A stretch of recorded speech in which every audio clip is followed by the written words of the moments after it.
Hello, and welcome to episode 128 of the Wrasslecast. I'm your host for this evening, Don Delarente. I'm joined by always by the sensational Dee Jody. Hey, friends. Of course, the first lady of the Wrasslecast. And she's here for all the Dee Jonay guys out there. Hey, I got my own stable now. How you doing, booze?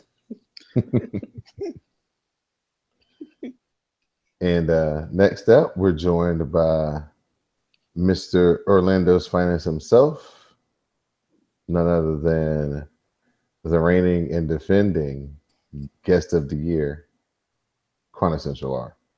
How y'all doing? What's up, man? Nothing. Still recovering from this past weekend. Oh, what a glorious weekend it was. What a glorious weekend it was. Yes, it was. Yes, it was. Now, of course, the Friday night with the Hall of Fame. We'll probably come back to that at the end of the show. So we'll get right into what happened on Saturday night with our reviews, NXT TakeOver. But first, we got to make sure that everybody knows that the Wrasslecast and the CSPN, they're taking over SoundCloud, iTunes, Google Play, anywhere else that you can download, podcast, and listen to our lovely show.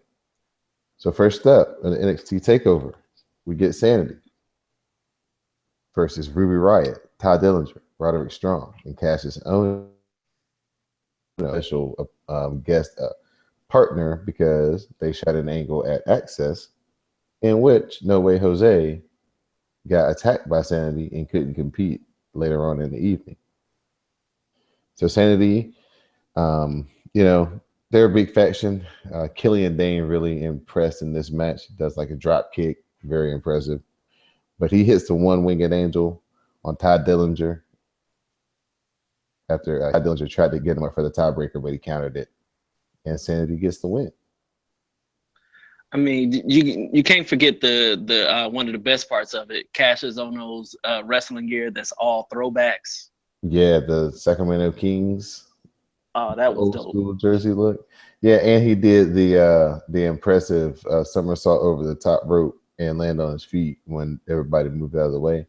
Yeah. But I would tell you what I saw probably all weekend from anybody was Ruby Riott did a missile drop kick off the ring apron to the outside on Nikki Cross. Oh, I saw that. That's a crazy bump. So good opening match. Ty Dillinger unfortunately takes the pin. Everybody was hoping he was going to get the win. Crowd was really hyped for him. Next up, the debut of Aleister Black, formerly known as Tommy End, versus Andrade Cien Almas. Aleister Black unleashes a lethal barrage of kicks, and he hits Almas with a spinning kick that he calls the Black Mass to get the win. He was pretty good for a big dude. I didn't expect him to be a striker like he was. And then as I watched it back again, I just didn't really expect it. I thought, he was going to be doing a lot of submission holds and everything. But it was one move that he did when he was about to jump to the outside and did a backflip and landed sitting down with his knees crossed. Mm-hmm. Oh my God. I was just like, all right. He might be about something now. Yeah, very impressive. He was a former kickboxer, so that's why his striking is so pronounced. Didi, did you happen to catch this? Mm-mm. Yeah, you were out doing things. I was doing hood rat things with my friends. I saw part of it. I saw Glorious. Oh yes. We'll get to that. I saw them. So I missed. Oh no! And then I did see part of this match because I saw the girl, and I was like, nope, don't like her. She looks like a dirty Rosemary. And then I did see part of it, but I missed the good parts. And then I was like, oh, that's Eric Young. And then I was like, oh, they won. And I was like, okay. I wasn't focused. Next match on the card, what most people would say was their match of the night. It's my second favorite match of the night. It was the Revival, DIY, and the Authors of Pain triple threat elimination match for NXT. This was the first time that we got to see any of the new belts. NXT, I don't know if it was based off of the incident with Paige and Brad Maddox, but all of a sudden NXT all of a sudden now has new belts and all for everyone. For everyone. Yes. She didn't do it on the incident didn't happen on all of the belts. They didn't need to get all of the belts redone, but hey. But yeah, so now this is the first time we get to see the tag team championships. So they're brought into the ring in the black bags. Regal pulls them out. He kind of has the leather facing outward, the championships facing him. Then he gives them to the ref, who holds them up for everybody to see. They're pretty clean. I like the way they look. I like all of the new belts. They're really, really nice. They made sure to put that big X in the middle of all of them, but they were nice. Yeah, they kind of not so squarish looking anymore. Kind of modernized it. The NXT belt, especially the championship belt, looked kind of crude in its design, but they really.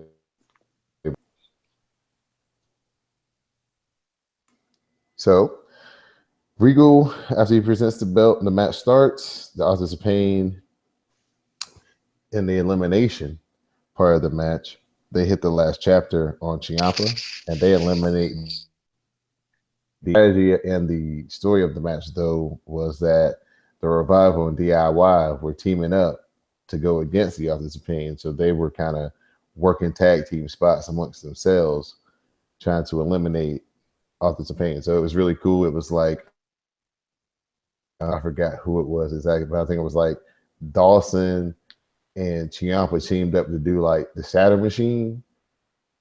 Mm-hmm. And then Wilder and Gargano teamed up and did their running, kick knee thing that they do for their finisher. So it was like, they were like interplaying. Yeah. Revival and DIY trying to do all they could to eliminate the Authors of Pain. But it was, like I said, Authors of Pain hit the last chapter on Ciampa. Then they eliminated DIY. Then the crowd turned because they wanted it to be, of course, DIY and the Revival as the last two teams. But in the end, the Authors of Pain hit the Revival with the Super Collider, and they retained the NXT Tag Team titles. I don't think the crowd realized how big them two dudes are. They're huge. Like, I thought they were Samoan. They were so big. I saw them at a house show, and they just were huge human beings. And I just looked at them and just said, they're gonna, even though they're still real raw. They're youthful. They're young. Yeah. Yeah. Mm-hmm. Yeah, they've got Paul Ellering with them too. So I mean, he's going to help them a lot. They're going to learn a lot, and they were working with probably the best tag team as far as putting matches together in psychology with the Revival. So they're gonna have a chance to be really good. Just hopefully they can stay the course. Yeah. Now we're gonna move to what I like to say was my match of the night: Ember Moon versus Asuka for the NXT Women's Title. Again, there's a new belt presented. Very hard hitting match. These girls really brought it. Ember Moon hit Asuka with one of the hardest forearms I have ever seen. they were knocking the hell out of one another. Yeah, so the finish comes when Ember was set up to hit the Eclipse, but Asuka pushed the ref into the ropes and basically knocked Ember Moon off the top rope. Asuka then hits Ember Moon with a kick to the head. She pins her and retains the NXT Women's Title. I felt bad for Embe because I really wanted her to win, but I think they were like, we're not gonna let her get the first shot at the title.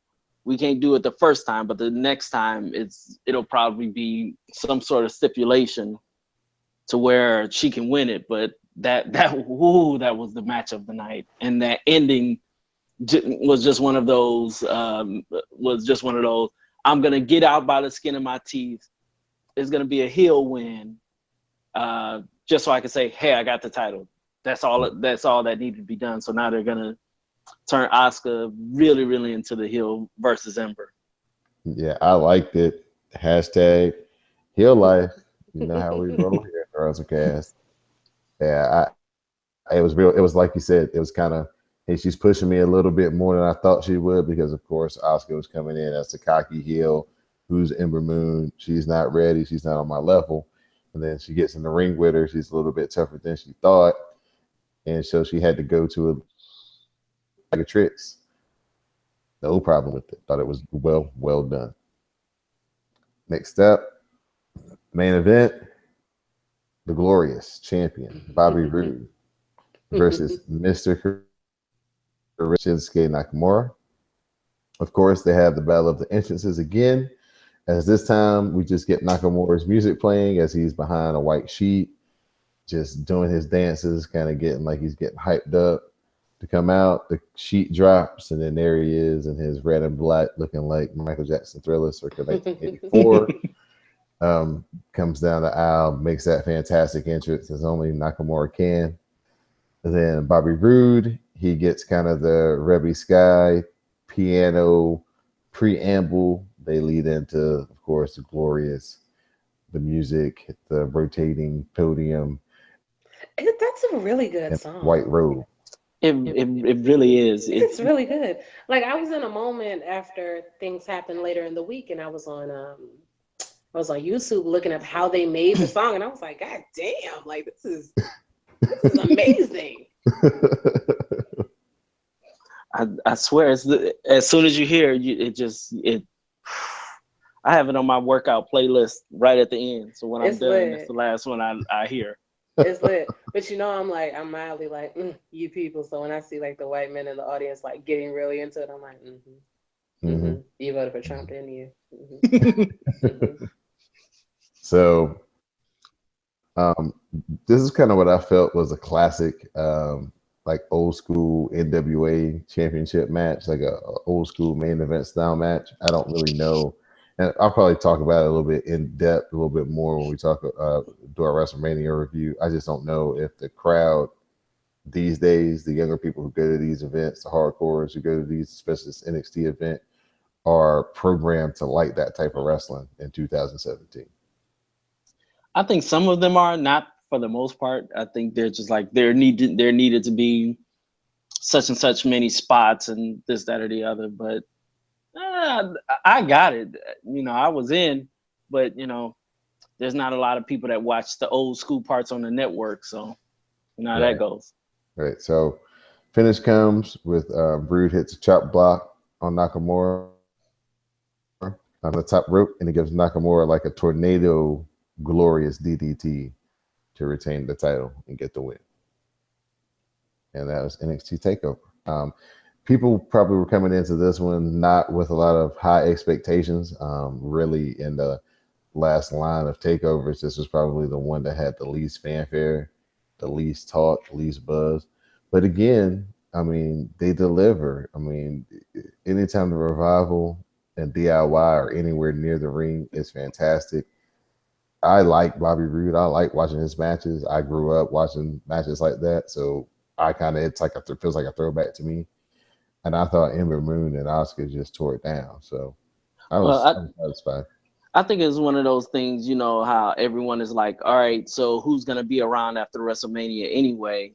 I think that's why a lot of people's like, well, we don't really care. We just want to see what's going to happen at WrestleMania, who's going to come up at the Raw and SmackDown after WrestleMania. So they were sort of like, well, we'll watch it, but they're probably not going to be around here such and such any longer.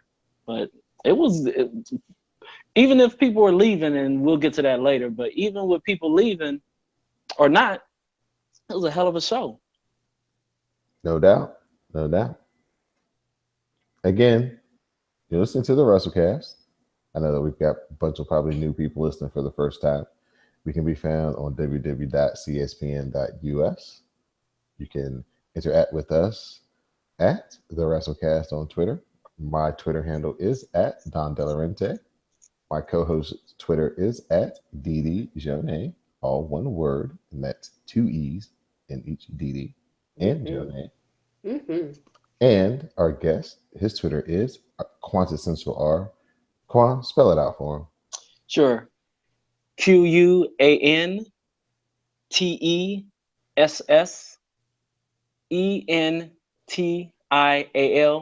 All right.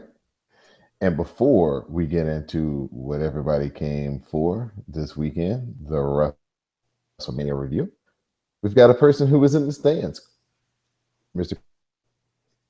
Quan, live in person at this year's WrestleMania in Orlando, his hometown.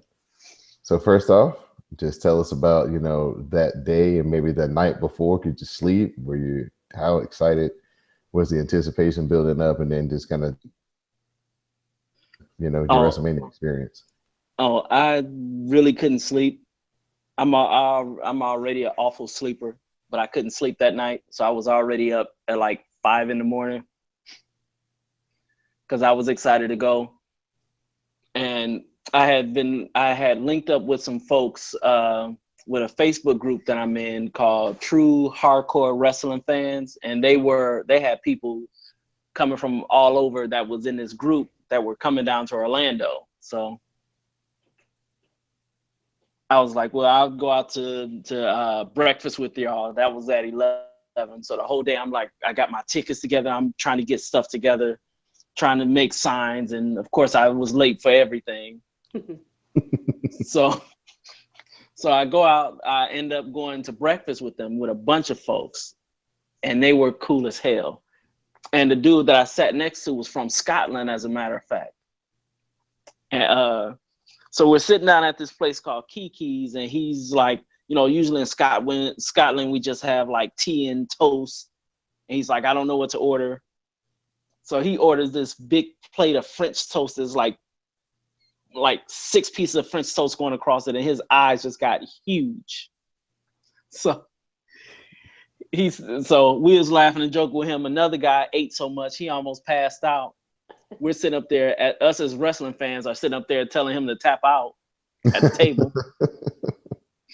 So one of the other dudes just threw a napkin over the top, threw in the towel for him. So sat up there. After that, came home, and we knew my cousin and I were gonna go to the show. So when we went, it was like, well, we know we need to be down there early because the doors open up at 3, but it's gonna be about 2, and so we'll leave about 2. So about 2 o'clock, we leave, go down there, and us folks know how to hustle any sort of way. Mm-hmm. So some black folks that live in Orlando, they use their houses as parking lots. They had 3 houses on the block. The house that we parked at was $30 to park. The one down the way was $50. We went to 31. So, and it was cool as hell. They were like, yeah, just park in the back of the house. So they had like 6 cars in the back of their house, 3 cars in the front. And they told us we got I swear. And they were like this, oh yeah, we just went to the bank. What you need change for? So we walk down there, we get down there, and I'm trying to find the seats because I'm thinking, because I bought the seats, and I'm like, well, not really sure if the seats are at. I'm thinking they're high up in the stands. Come to find out, we were about 4 rows from actually being on the ground. Wow. And we're like on the side of the ramp. So where they're coming down at, we can see all of that. Ooh. Nice. So I'm sitting up there looking like, oh, these are like the perfect seats, because I'm thinking I'm going further up, and it's like, no, go further down, keep going further down. So we get in the seats, and it's a couple of hours. We get there. It's like when we finally get in, and getting in was simple. Once we got in, we got to our seats in like 10 minutes. So we get to our seats, everything is still, it's in the middle of the daytime in Orlando. So it's like 3-4 o'clock. So sun is still out, bright, shining. So it was not really a whole lot to do, just waiting around, getting something to eat, stuff like that. So show starts, and just before the show starts, all of the chants are starting anyway. They chant for Kathy Kelly, who they saw in the upper, in like a balcony. They showed where the NXT folks were, and they had like the NXT folks basically had a suite. So like No Way Jose, we saw there. Bobby Roode was there. Asuka was there. So was Drew McIntyre there? Didn't see Drew McIntyre there. Oh. You was hoping for that, weren't you? They give it to me and then they take it away. Like, he's so handsome now, and then he's married, so it's like, never mind. He'll be on there next week. You can like. But I don't want to lust after married men. It's gross. Just keep it kayfabe. You're not married on TV. It's nobody's business. Get them off your Wikipedia. That was my cousin's thing with Roman Reigns. She kept saying he married, so I don't know if I like him. He got twins. I don't like him. He got 3 children. I don't like him.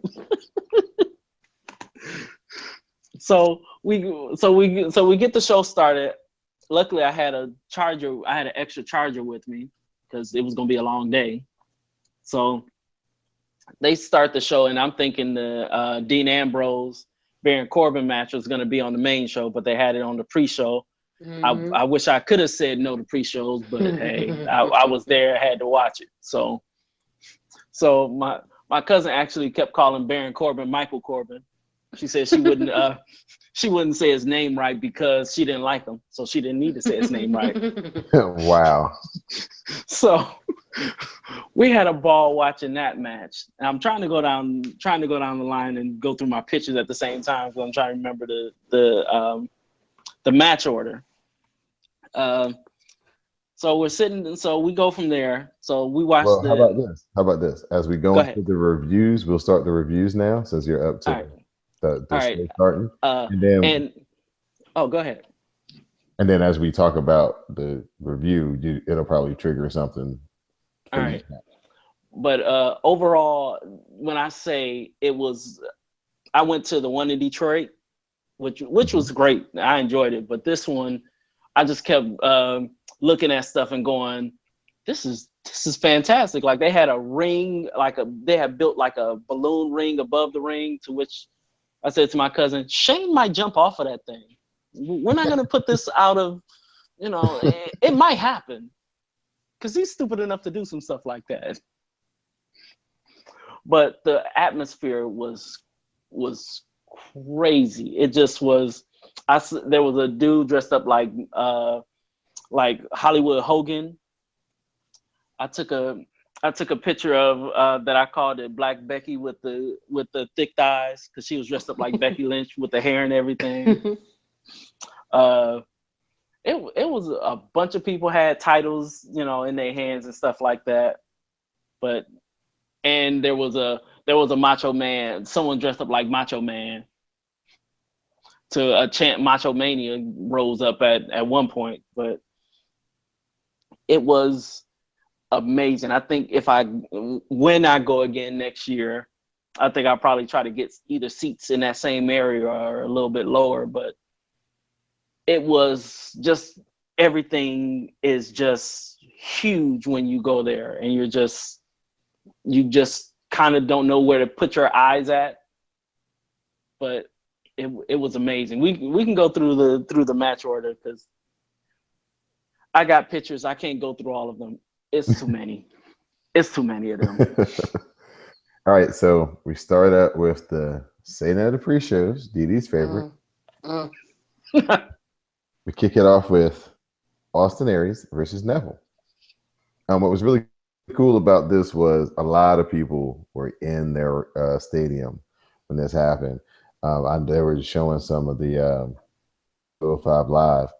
And when Neville came out, I mean, there was a lot of people in the upper deck, and there's a lot of people, in all the decks. So it wasn't like empty like it was in Dallas kind of last year when they started.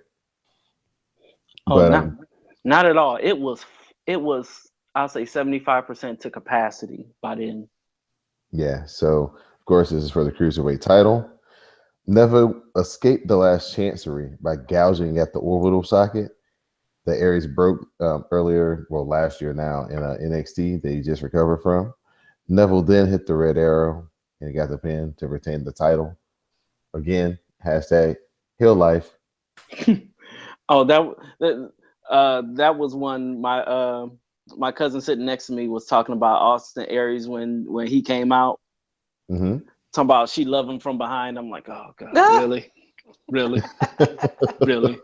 This is what we're doing? Your cousin is definitely a member of the Glow because she fits right in. Oh, I swear. Every time we watch it, she got her favorites is she's throwing Neville in there now just because he's a bad guy. She rolls with the, as I call them, the shady Samoans, the Trapusos, Cesaro, and then Seth. What's the thing about that lineup, Didi? Of who? I missed it. I'm sorry. All right, my cousin's Creepcast lineup are the Trapusos. Yes.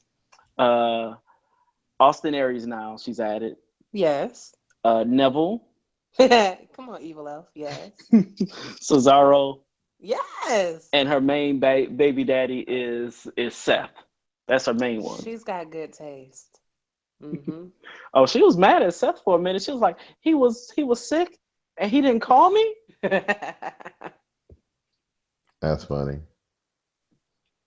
All right, so we're gonna move into the Andre the Giant Memorial Battle Royal.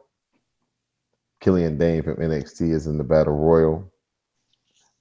We get the Big Show and Strowman. They have their nice little stare down.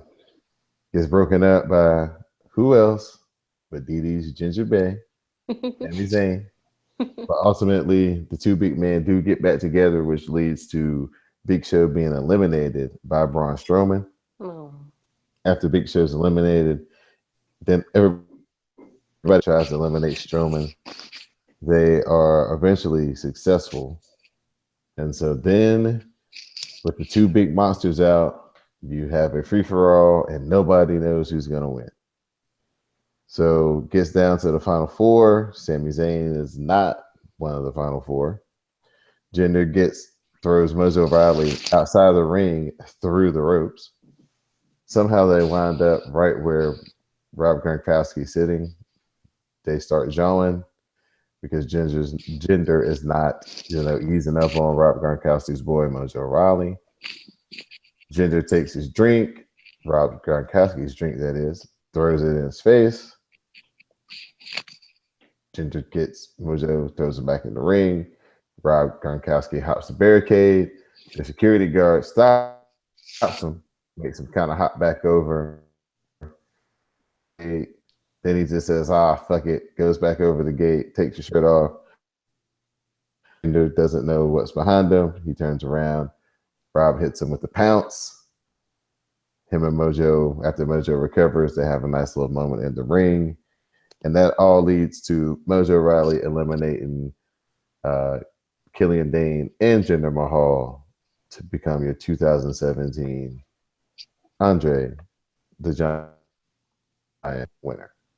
Yay. Yay. Oh, I forgot about that, Didi. My cousin also said Sami Zayn is on her list too. Oh, she's trying to come for all the babes. Wait. She told me something the other day. She said Sami Zayn could get it. I told her that he was Canadian and Muslim. She goes, Sami Zayn could get it, and then afterwards we could pray to the east. Oh, Jesus. Oh my. But gosh.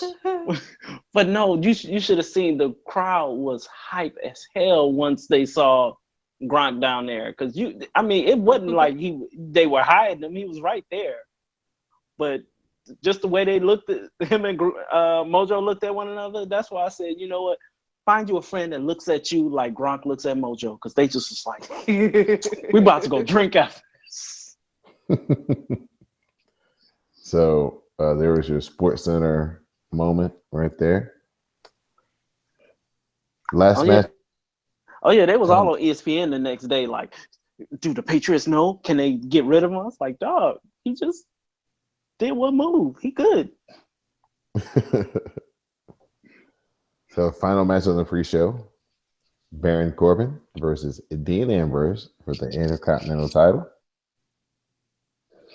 Ambrose counters the end of days into the Dirty Deeds to get the pin, and he retains the Intercontinental title. That's probably the whole highlight of this whole match. Yeah.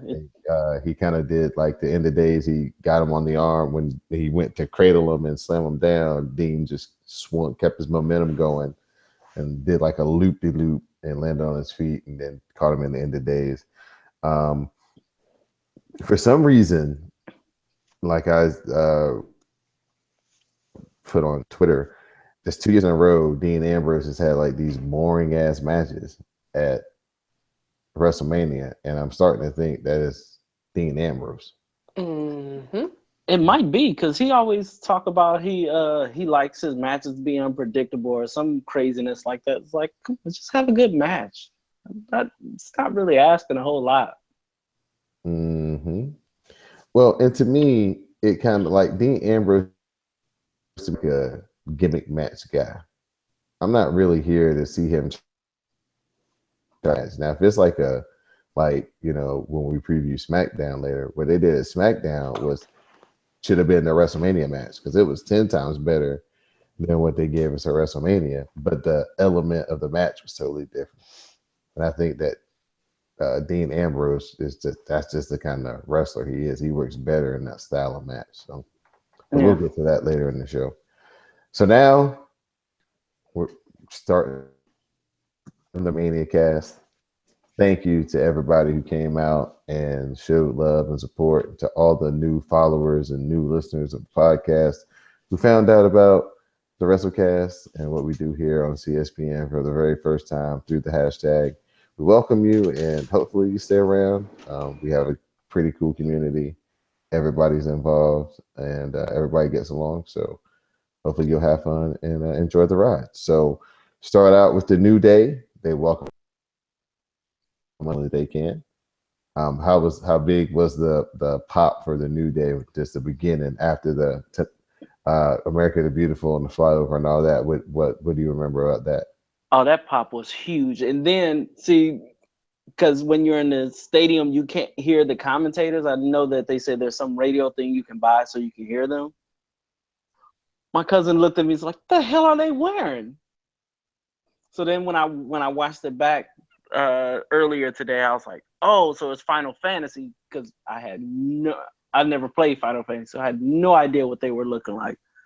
But anytime they came out, and I will say I hit a good shimmy when they came out. You just can't be still when they music hits. It's impossible. Hit you a little thrustage there. I had a little thrustage, had the Biggie thrustage going. Gotta have some thrustage is mandatory. So we start off the show itself with Shane McMahon versus the phenomenal AJ Styles. Shane misses the elbow drop on the announce table. Then, they go through a bunch of, that was kind of the big spot, the big crash and burn spot. Shane tried a shooting star press, and then that led to him eating a phenomenal forearm, and AJ Styles got the win. That was one of the more brutal phenomenal forearms we've seen AJ Styles give anybody, as Shane really ate that one, knocked him all the way into the other corner. AJ had to drag him. But I swear, Shane don't got to do that. He ain't got to do all that. Every time I watch one of his matches, I'm like, you don't have to do all that. Yeah, they tried to make it more of a little bit of mat wrestling, some of some mat wrestling, some MMA, some counters and reversals of submissions, and then of course we had the ref bump, which allowed for Shane to at least attempt the big elbow spot, which he did not get. I thought this match played out perfect. I mean, we got 3 big Shane McMahon spots, as he did hit the Van Dominator, I think that was back in the day. Van Daminator, yep. Yeah. So the coast to coast, as they called it in a WWF lore back in the day, he did get that on AJ. So we got 3 big Shane spots, and then he lost the match, and that's exactly what should have happened. The people were pleased. I don't think anybody was upset. I think most people were actually um, pleasantly surprised at how well they made this look, considering the fact that Shane is nowhere near the caliber of talent AJ Styles is. I swear, the pop when Shane hit those 3 spots, that the shooting star press was the one where everyone just lost their minds when he hit it. I can believe that. Because the coast to coast we've seen before, the elbow we've seen before, but that shooting star press came out of nowhere. And when you watch it back and you see how big Shane is not a small dude. And for him to hit that, well, for him to attempt it was nuts. I think I actually got a picture where he's in midair of him pulling it off. I think I had to get it off of their big screen to get it right. Nice. So, Didi, what you think about your silver gray hair fox? I mean, he acquitted himself nicely. I was sad he lost. I had faith in him. I mean, for me, and I don't know how you would have done this without him winning the match, but I would have had him hit the shooting star press. Just because that was so sickening that he even could do it. I'd have had him landed, and then I don't know what they do. Ow, my knee, turn around, and then don't get the pin or something. That's my only critique, because it was an amazing match. Yes. That's the other thing. Next time I go to WrestleMania, I might have to take my cousin, because she's sitting next to me going, Shane could get it. Shane ain't got to do nothing. He's like, I'll just give Shane a baby. He ain't got to do nothing. Just give me $80,000. Let me sit at the commentary table, and I'll be straight. Yeah, 90,000. She was like, I'll be the mother of the black baby nobody's supposed to know about. Oh my god, I like the way she thinks though. I'm telling you, she had me in tears laughing the whole time. You might have to get your cousin on the on an episode so she can be eligible for the Ladies' Night Wrasslecast. Oh, I swear. If you hear some of the stuff she be saying, because we watched Raw and SmackDown together, and then the pay-per-views, and she'll say some stuff so sideways. I was just like, huh? What? Second match on the card: Kevin Owens versus Chris Jericho for the United States title. Chris Jericho, I saw him on SportsCenter earlier that morning with Coach, looking phenomenal with spike hair, nice suit. He's just made for TV, man. I mean, he's just so entertaining. He carries himself so well. Just knows when to pump it up, knows when to lay back and be serious, busy. This is a little funny part. New Day is doing something, a rehearsal in the background, and he just yells out to him, "Shut up, New Day!" I'm up here with Coach trying to do my interview on SportsCenter or whatever, and he said, look out for the list. It's going to be a prominent part of his entrance, and there it was, a gigantic list on the rampway as the stage, rather, as he began his walk down that long rampway, and not to mention the accent of the light up scarf. So, Didi, Fashion Cast, leather light up scarf, yay or nay? I did not know it was leather. To see what had happened was I was cooking, and so I saw it on the replay. I saw it lit up, and I said, "Yes, I appreciate the light up. I appreciate the colors. That it's not just a clear. They gave you a little bit of red, a little blue. They gave you sparkle, but I didn't know it was leather. So now I have to rethink my thought on it, because a leather scarf is very specific. It was. I didn't know it was leather until I saw the replay either. Because when I saw it light up, but I didn't know it was leather. I mean, but props to the ingenuity in making leather light up. So then maybe I don't know. I have to think on it. All right.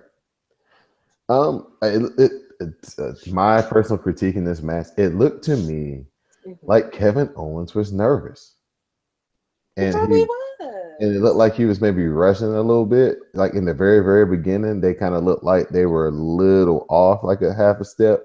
But towards the middle, it seemed like they got together. Kevin Owens hits the pop up power bomb on the side of the ring apron, and then rolls Jericho back in and gets the win. I think the spot that everybody will remember though is Jericho hits he goes for the pop up power bomb. Jericho reverses it into a code breaker, pins Kevin Owens, gets a 2 count, and Kevin Owens reaches out, just like the picture where they were touching fingers, the creation of whatever, the friendship or whatever, and he touched the rope with the tip of his finger to get the rope break. I think that'll be everybody's kind of lasting memory of that match. That's Kevin Owens' WrestleMania moment for this year. That was hilarious because everybody in the arena was counting the 3 count they had, and then you see that one finger. Everybody just started in tears laughing. Just because usually you see a foot underneath the rope and stuff like that, but not a finger, one single solitary finger. Yeah, so not the final blow off, but definitely a good main event match for those guys, high profile match for those guys. Chris Jericho still got it. He looked great wrestling in the ring. Kevin Owens, like I said, after he kind of settled down a little bit, he did what Kevin Owens does, and I really enjoyed that match. Women's 4-way title match. We've got Bayley, Charlotte, Nia Jax, Sasha Banks. Sasha Bayley and Charlotte decided they're going to gang up on Nia. So it's not working in the beginning as Nia is really having her way. She does a couple of bonsai drops. I think it was on Bayley. Yeah, it was. She, is throwing the girls out of the ring or whatever every time they come up on her. Dominant. Well, she goes to do the bonsai drop onto Bayley, or excuse me, to Sasha, but Charlotte slow her down, and the three of them gather up together and powerbomb her off the second rope. Then they all three jump on top of her and pin her, and Nia is eliminated. So the first part of the match made Nia look fantastic. I mean, she was ragdolling the girls. It took all three of the girls to get her down. Like they did this thing where they tried to German suplex her. And then they had to have one of the other girls run off the ropes and do a drop kick to get her over. So yeah, they really just made it look strong, made it look big, made it look like a monster. And I think she came out better for it, even though she was the first person eliminated in this match. She did. She did what she was supposed to. Came in there as the dominant one, and for all intents and purposes, she showed out. Right. Didi, any thoughts on Nia before we move on? She real pretty. She really is. Yes. We'll not exclude the entrances, of course. The boss coming down on the back of the little car thing was so hot. Bayley in her kind of Macho Man jacket and the big inflatable arms at the ringside. Nia just got kind of like the supermodel thing. It was kind of basic. It was just zoomed down on her face and walking down the aisle. And then Charlotte with the robe similar to the her ugly robe. And then the peacock feathers. Still ugly. Even if it was an homage to her daddy. It's awful. All right, so getting back into the match, Charlotte exposed the turnbuckle. She ran Sasha into it, and then Sasha tried to roll her up for a pin. And when Charlotte kicked out, it made run face first into the exposed turnbuckle. Then Charlotte pinned Sasha, and Sasha was eliminated. So now we have Bayley and Charlotte 1-on-1 for the title.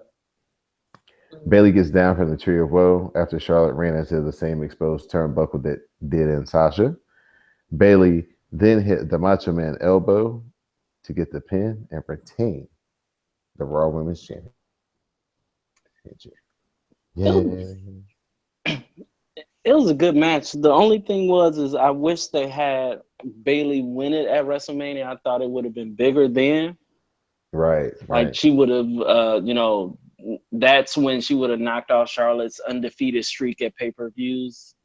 And it'd been like Orlando, where she basically, her career got bigger and everything. It would have been the best thing, but it basically, I can sort of see where they're putting the seeds to where probably down the line is going to be Sasha and Bailey, because Bailey has beat Charlotte at pay-per-view, Sasha hasn't, and so that jealousy.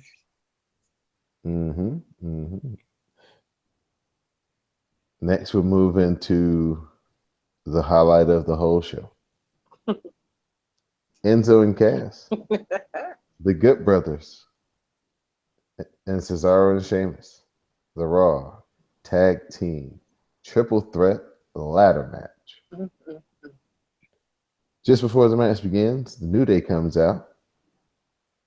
They dress their gear, and they announce that it's been made at the last minute into a fatal four-way ladder match.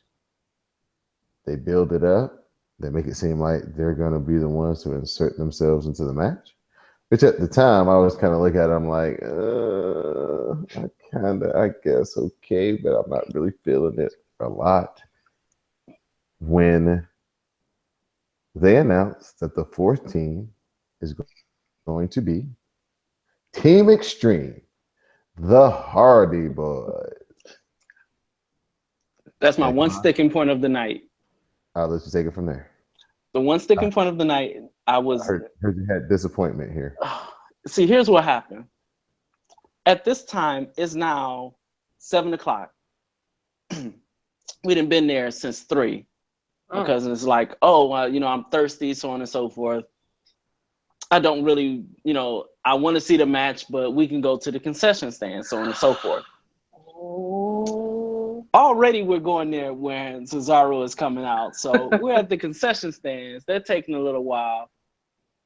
And next thing you know, as we're coming back from the concession stands, and they got TVs going in the concession stands, but we're walking back to our seats.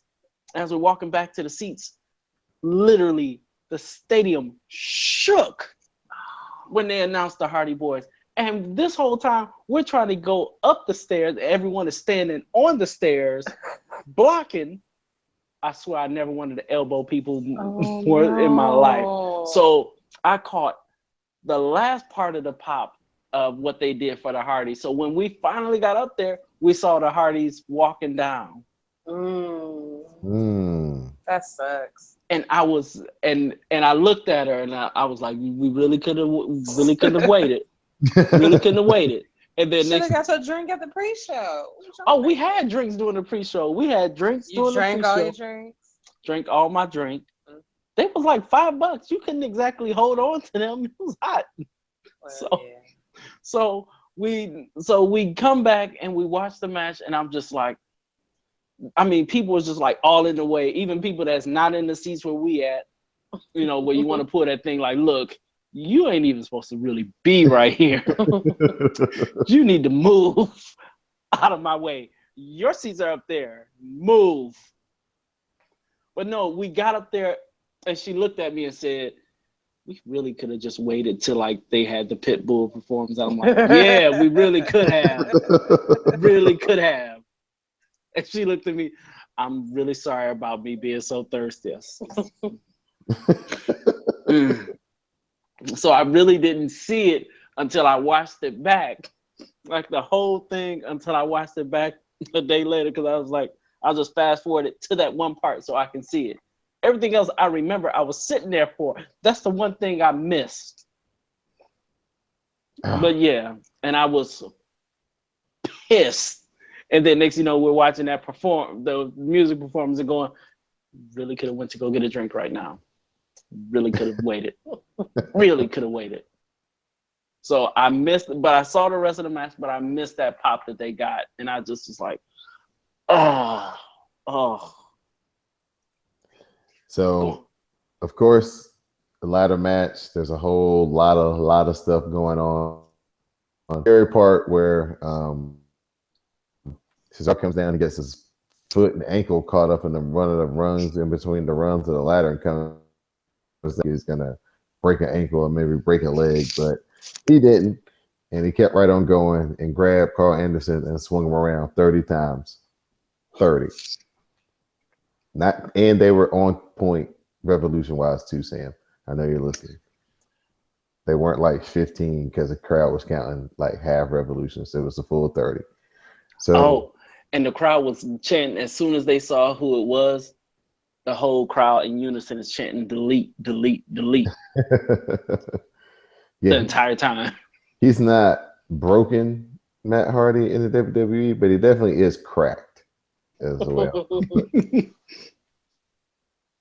So Matt ends up giving Carl Anderson a twist of fate off the ladder. Then Jeff does Swanton, mostly onto Cesaro. Sheamus caught like a little bit off the big 20-foot ladder. Of course, they built a bridge from the ring to the barriers. Cesaro and Sheamus were the poor souls that got laid across it. Jeff comes off big Swanton, mostly onto Cesaro. Felt like it really hurt Cesaro. I don't know how much it hurt Jeff Hardy. Matt then grabs the titles off the ladder, and the Hardy Boys are the new Raw Tag Team Champions. For a second there, the cool out was when Enzo was trying to get the belt, and he was struggling there for a second. And Big Cass on the spot, like he always does for his little buddy, put him on his shoulders and started climbing the ladder with him. That was tight. Oh, what about the Cesaro spot on Gallows' shoulders? Where he jumped off, Gallows had him, and he basically stepped on Gallows' shoulder and did the double foot stomp on Anderson. Yeah. Just a lot of cool stuff happened in that match. It was probably the match of the night, the pop of the night, and the match of the night, really. Just so much going on. But yeah, the Hardy Boys are back. Didi, how do you feel about this? I was very sad. Yes, because we thought this was going to be the coronation for Enzo and Cass. They were so close, literally and figuratively, so close. You know what Enzo feels about the Hardy Boys and his deepest, darkest thoughts, right? What? They're a couple haters. Oh man, it was like I was so primed to like him too because I had listened to Jericho's podcast, and Big Cass can speak in so many accents, and I was like, oh yeah, they're gonna do things. It's gonna be great. And it's like, no, not yet, and or ever. So. Did you enjoy the Roman Reigns podcast? I did. It was interesting hearing about the twins, his twins, and then his best friends, the twins, and all that good stuff. It was very nice. Yeah, and hearing how he was, how they was out there raising hell, drinking, not doing shit with his life, poised to be an office manager or something. It's like, yeah, that sounds right. And spearing people. Why did you take Post-it notes? Well, that's the thing. You know good and well if he was like had a day job, he'd have a night job at a club somewhere being like in shenanigans. So like, Ooh. All right, so we get Miz and Marie and Nikki Bella. The crowd was really feeling the Miz. They were on his side. He was definitely the face in this match. John Cena was the heel. And they basically, kept Maurice's involvement to a minimum. Minimum, if you ask me. Cena hits AA, Nikki hits the Rack Attack 2.0. They kind of do the double tandem finishers. They both pin their and they get the win. And then afterwards, we get what everybody knew was coming. John Cena proposes to Nikki, who has a very long name, Stephanie Nicole. I don't know her last name. It's just really long.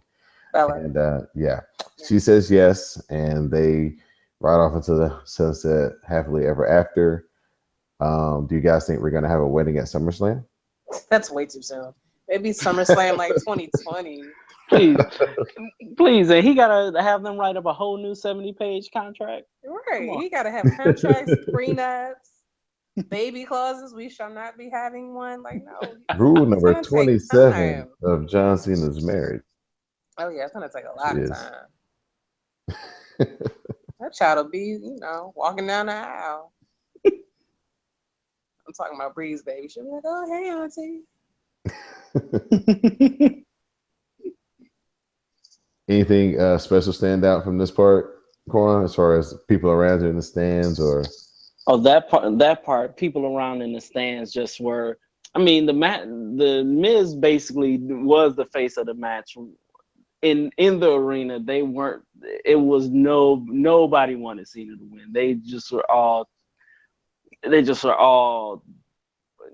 all pro Miz.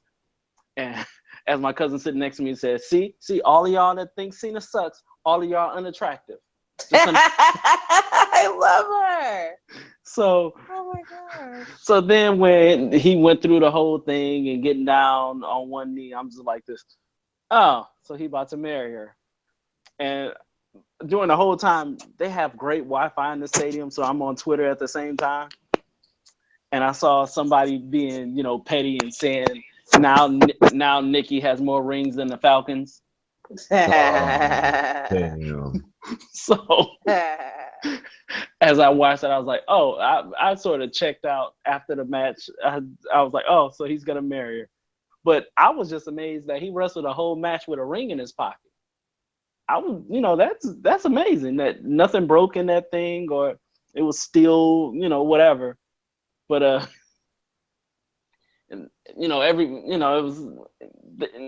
was a anti-Cena crowd, so they kind of didn't care. And to me, it had been a long day, so I was just ready for the next match. Like, look, we need to get this move. You can do that backstage. I don't care right now. Let's get this going. Right. That could have been a WWE exclusive, like if we really want to keep it fun. So we move into our next contest. Seth Rollins versus Triple H. Triple H with the cool motorcycle, 3-wheel motorcycle. Stephanie on the back. They come down surrounded by all the Orlando police officers on bikes and make a lap around the ring. Pretty cool entrance. He had the Lemmy, Time to Play the Game, original version made, which is my favorite, the first version. I didn't get what Seth Rollins' entrance was, but he had like a torch. And I guess, I don't know if it was Lord of the Rings or something. I don't know. I'm not into that type of I didn't get it. Entertainment. But he had a torch that he basically touched to the stage, and then it basically was supposed to set the stage on fire in the ring. So I don't know. Yeah. Triple H passed him the torch or what that was supposed to symbol, but he was in all go everything. So, again, looking fresh to death, like $1 million. That's why I tweeted out Trinidad James as soon as I saw that. It's like, oh, he just all came out and all go and everything, huh? So, of course, the story of the match is Rollins and has signed basically the clause where anything goes in this match. There's no holds bar. Anything that happens to him, basically, he cannot sue. So Triple H can do any and everything that he wants. So the story of the match is, of course, Seth Rollins is on one leg and Triple H is working that one leg. So, of course, the match was slow. This was probably, I think, the longest match on the whole card. It was like 26 minutes. I don't think a lot of people really enjoyed the match because of just how slow it was. But Vince super kicks Hunter, and Hunter bumps into Steph, who was up on the apron, and Steph goes to her table at ringside. Rollins followed that up with a pedigree, and he gets the win. One of the coolest spots for me, though, in the match was they did a little cool spot where they were reversing at each other and kind of do-si-doing around, trying to get it on each. But just like Bobby Roode's match at NXT, the crowd, especially the WrestleMania crowd, it's not conditioned to have one of these matches where guys aren't hitting the ropes and coming off the ropes, or on the outside, or something where guys are levitating and making a lot of noise. The community has kind of learned how to tolerate mat wrestling by labeling them rest holds, because they're the things that are necessary in between the parts that they came for, which are people leaping off of stuff or diving into one another. So this match kind of seemed to take the life out of the crowd, what little life they had left after the Hardys came out. What was your thoughts, Quintessential? It was. See, I enjoyed that spot where they just kept flipping each other over, trying to hit the pedigree. That was one of my favorite spots of the match. And then I liked how Rollins kept selling the knee. But my favorite spot of the entire match was Stephanie hitting that table. Yeah. When Stephanie hit that table, I'm like, I thought about her the same thing with Shane. Like, you really don't have to do that. You really ain't got to do that. And then the face that Triple H made, just looking like, hell, I'm gonna be sleeping on the couch for like a couple of weeks because she gonna be salty as hell. She gonna be mad.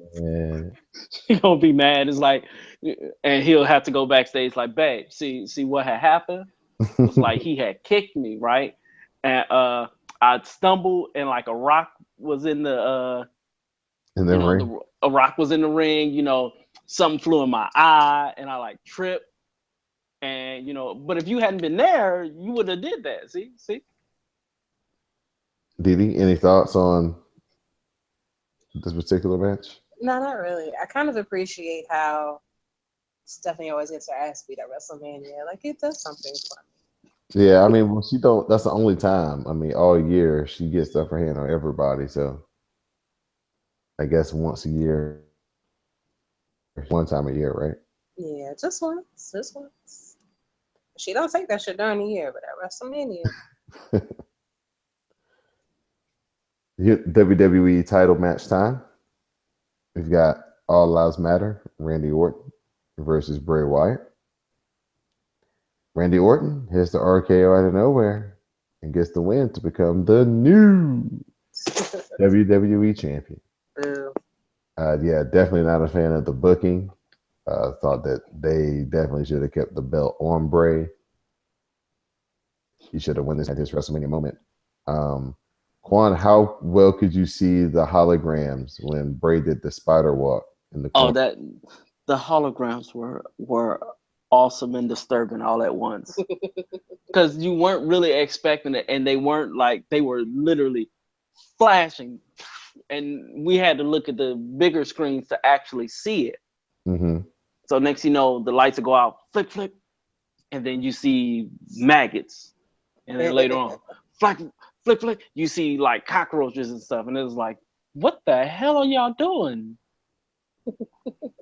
But I was hoping that Bray kept the title too. I was like, because everything in that match was cool. And it was like, and you wanted Bray to hold it for a while, not Randy Orton. He didn't have it. I mean, you hate to say it because Cena done had it, 15, 16 times now, but you kind of like, it would have been fun to let Bray have it for a little bit longer.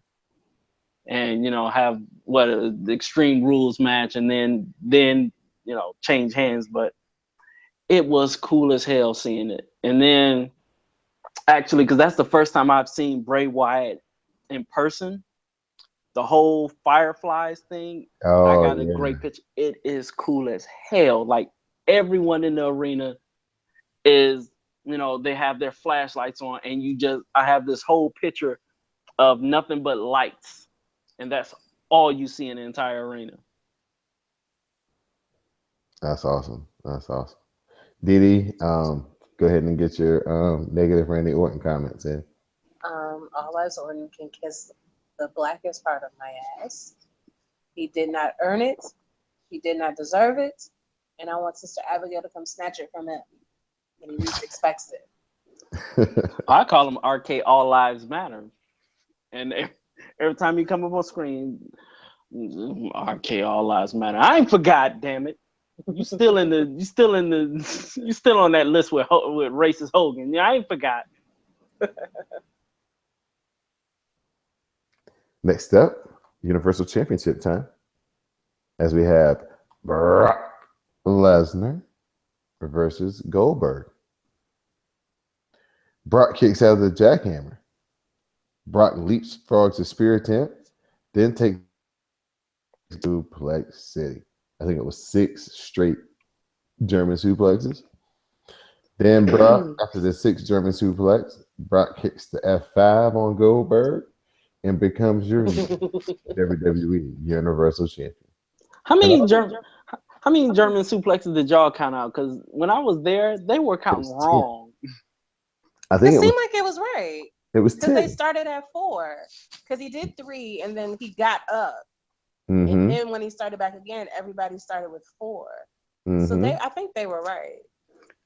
Because I thought because I could have swore somebody I think in my section said something like 12 or something like that, and I was like, no, that's not right. It's 10. It was 10.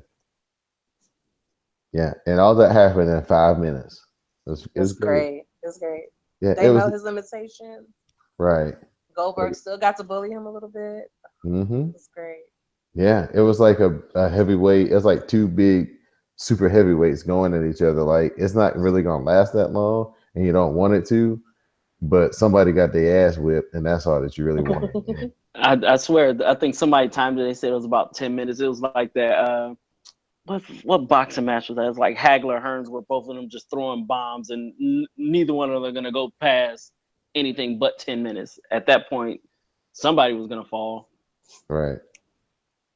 Now, here's the part where like Twitter and social media is so like irresponsible, especially in the net wrestling community.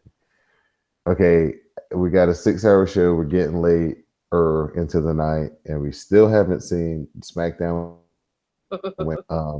Last minute breaking news to us on Saturday, courtesy of Mo_Reese, was that the SmackDown went back onto the main show, and it's going to be a part of the main show and not the pre-show.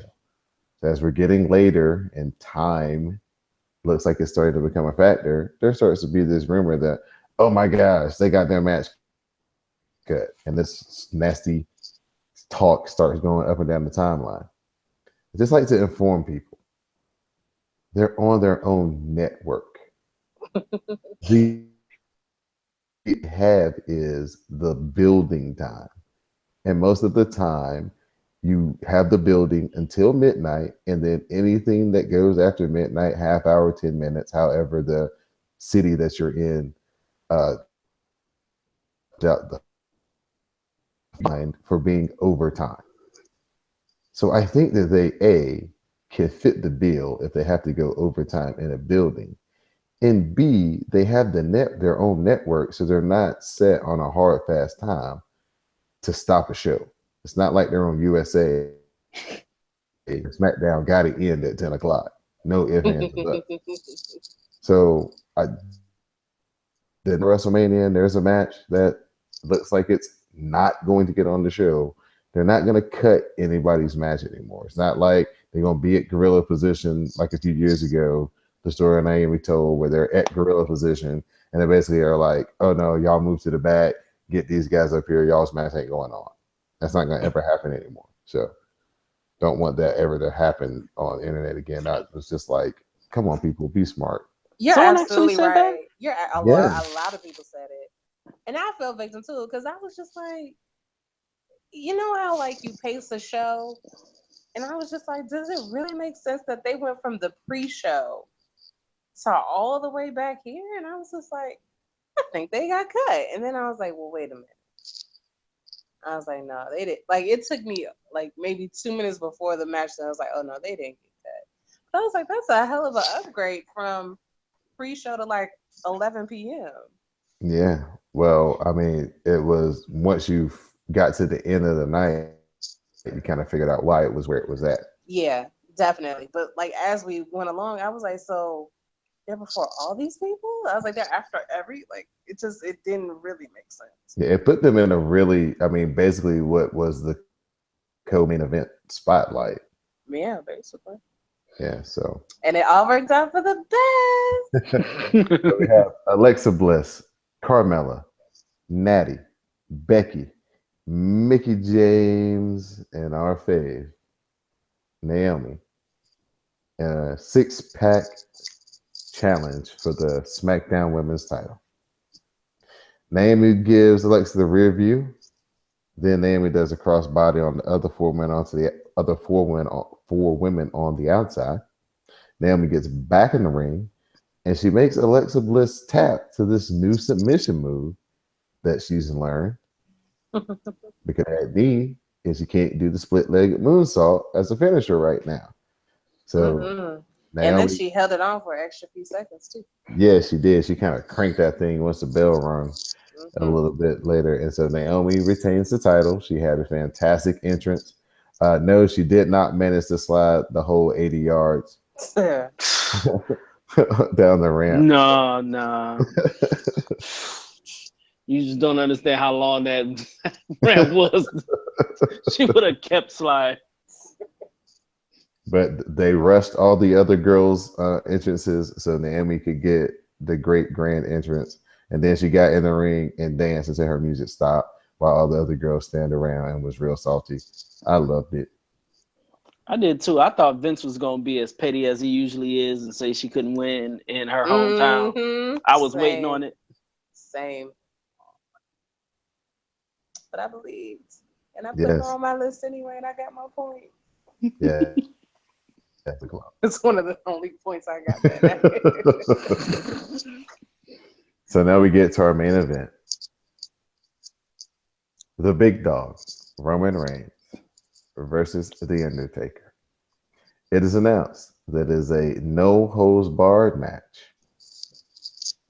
Good JR is announced as a special commentator. So they're pulling out all the bells and whistles. And did you cry? For Jim Ross? Yeah. Not for Jim Ross. No, I did not cry for Jim Ross. You didn't have a little sparkle of a tear? No. I was sad for Jim Ross like a couple of weeks ago. It's been a couple of weeks. But didn't the emotion get to you with the music and the band? And you're like, JR! No? I was, I clapped for him and was like, oh man, it's going to be cool to hear him. But no, I didn't have the one. We're an emotional store in my area. You was crying, wasn't you? It wasn't like I was bawling, but I should like a sparkle of a tear, like a gentle one, like Denzel Washington in Glory. Yeah, you had a glory tear, really? Yeah, just one glory tear. Because it was real. Yeah. All right, so get into the match. Strong. Knocks Roman down a couple of times, reminds him whose yard it is. Roman kicks out of a tombstone, and he eventually hits on Roman, but Taker keeps on kicking out. I called this the people spear, as Roman did like a zigzag across the ring. He hits the Undertaker with that spear, pins the Undertaker, wins the match. The Undertaker, I knew it was over for the Undertaker when Roman was on him, and after one of them, he tried to passing the Undertaker sit up, and he sat up for like a quarter of an inch, and then keeled over, and then at that moment, I realized, oh man, it might really be over for the Undertaker, like over. He's like 80. Like, I'm not going to see you come out to WrestleMania over. It's about time for him to go home and be a family man. Right? Yeah. My cousin next to me was like, ain't he supposed to be getting his AARP check by now? I was like, oh, come on. She's like, he old. He old. He needs to go. She is me. I've been saying that for like the last 5 years. Once he hit 20-0, I was like, all right, we're done, right? But no, there was a part in there where I didn't see it, but my cousin saw him say this. Said Undertaker looked at him and said, "You'll never be half the man I am," or something like that. So as soon as he said that, I was like, I guess Roman was like, well, it's time to make you half a man then. After Roman leaves amid all the pyro and fireworks, that's a really cool picture of him standing on the ramp with his hand raised with the fireworks going off behind him. Um, Undertaker sits up. He has his gear back on somehow. He has his coat. He has, Magic. yeah, he has his coat. He has his gloves. He has his hat. He sits up, takes in the adulation from the crowd, walks around the ring a little bit, starts to leave the ring, and then he doubles back. Gets to the middle of the ring, takes off the gloves, takes off the jacket, or takes off the gloves, puts them down, takes off the jacket, folds it up, puts it down, then takes off the hat and sits it down, all in the middle of the ring. He walks out, goes up the ramp, gets about halfway there, throws up the one arm that the Undertaker was known for, and then he descends into the bottom of the walk entranceway. Yeah, the same way he came in, because there was no way his 70-year-old ass was gonna walk all the way down that long ramp. They, all the fireworks and stuff, all of the stuff is going off, and then we're like looking for him to walk down. He comes up from the middle of the ramp, and then I'm like, oh, there he is. It's like, yeah, he wasn't gonna walk that long ass way. Mm-hmm. They swerved us all because I know there was a lot of people that had bets on how long it was going to take them. So, I would have placed a bet of 20 minutes. So, Undertaker walks out, and it kind of like when he goes down, and he's out of sight, it's like all the lights go out in the stadium, and then you just hear one final gong, and then the lights come back up, and that's WrestleMania 2017. And what was cool is you guys do not if you've never been to any type of live event or wrestling event or concert or anything like this, but literally the people are out of the area where the ringside is. The grips and all the people who put the show together, they come rushing in like gangbusters, and they tore the whole set down and left Undertaker's gear sitting in the ring. They worked the ring and basically the whole. And the only thing that was left was the ring, and his gear was still in the ring. Oh wow! Yeah. One of my cousins was he wasn't working the show. He helped them set up. Mm-hmm. He like works with them all the time. So he took a picture with me and him because I happened to see him as he was walking down. So he did all of his work the rest of the weekend. And then he just got a chance to watch WrestleMania underneath the covering that they had, like right where the hard camera is. Mm-hmm. That's where he was at watching the entire show, so he could see all of the production stuff they were doing. Cool. But yeah, so this was on its way to being one of the best WrestleMania. If they kind of would have switched. I think, like I was saying earlier, with kind of Bobby Roode, Triple H and Seth Rollins working that down main event, work a body part style of a match kind of isn't what that crowd is there for, especially WrestleMania crowd. This match, we couldn't keep really high flying and great stuff that he's known for. So I just really think that match kind of brought everything down, especially after the Hardys just sucked all the energy out of the place with their match. I think later in the show they could have needed Shane and AJ to kind of up because it seemed like the latter part of the show kind of lacked a little bit. But Quan, I'll give you a final thought on WrestleMania before I move to Didi. It was an awesome show all the way around. I still want to headbutt those folks that got in my way when the Hardys came out. But overall, they do everything at WrestleMania big. And from the time I went there last time to this time was light years ahead. And one, I can't wait till they bring it back to Florida. But two, I'm trying to go to New Orleans because it's WrestleMania and I'm going to be on Bourbon Street. most of the weekend.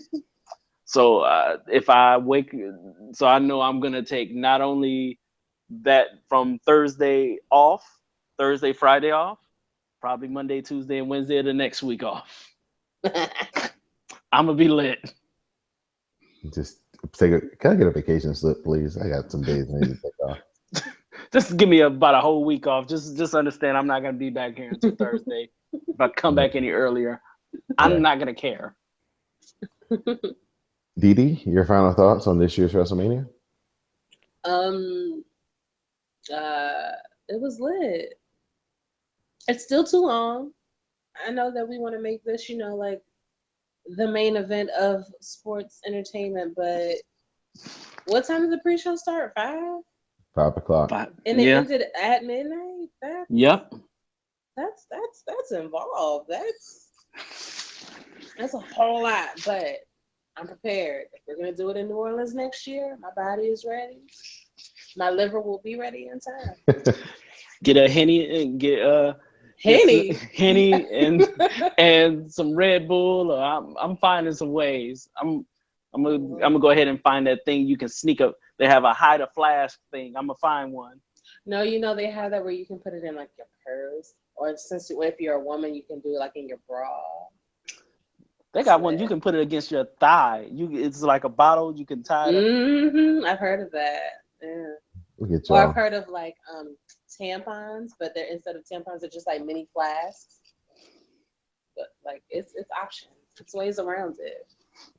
I give the WWE Network a lot of credit. They've definitely upgraded their servers and their streaming. Oh, wait, no, they didn't.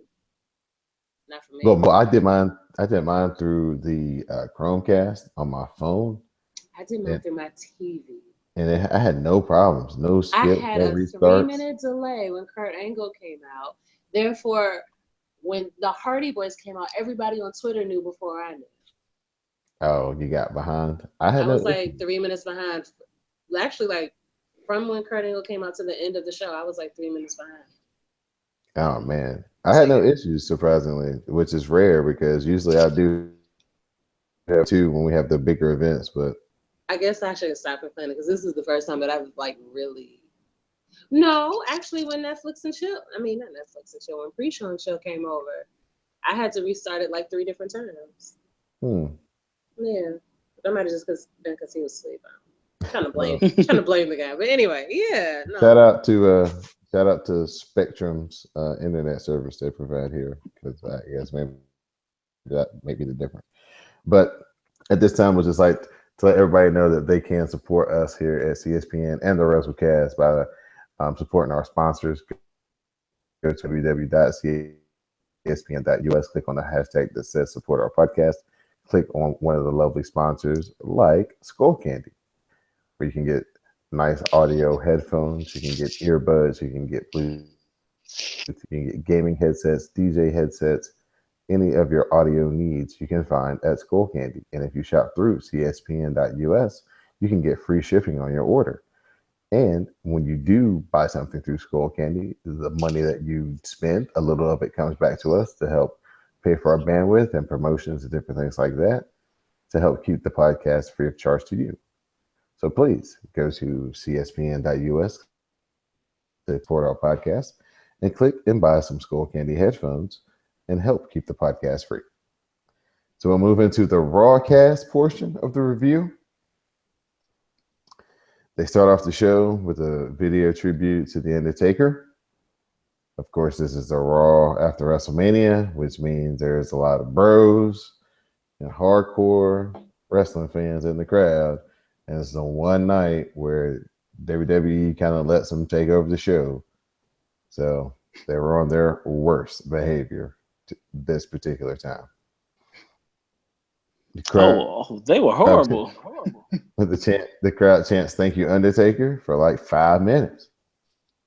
Then all of a sudden, it switches and people start chanting "Roman sucks." That goes on for about, it seems like 2 minutes. And then Roman Reigns music hits. Roman comes out and he stands in the ring for about 10 minutes himself, while the crowd just switches up their chants from Roman sucks to fuck you, Roman, to go. Did I miss one? I hate you. Yeah. You killed my dog. Every Your time. breath stinks. Like any bad thing you could think of. You broke my nose, man. Yeah, any awful thing, they cycled through it. It was like, my God. So every time Roman goes to talk, they boo. I think "Shut Up, Roman" was one of the chants that they came up with. So, he does that a couple of times. They boo. Does it the third time and they boo, and then he, kind of puts his palm up and mouths the words, "I got them right in the palm of my hand," or whatever.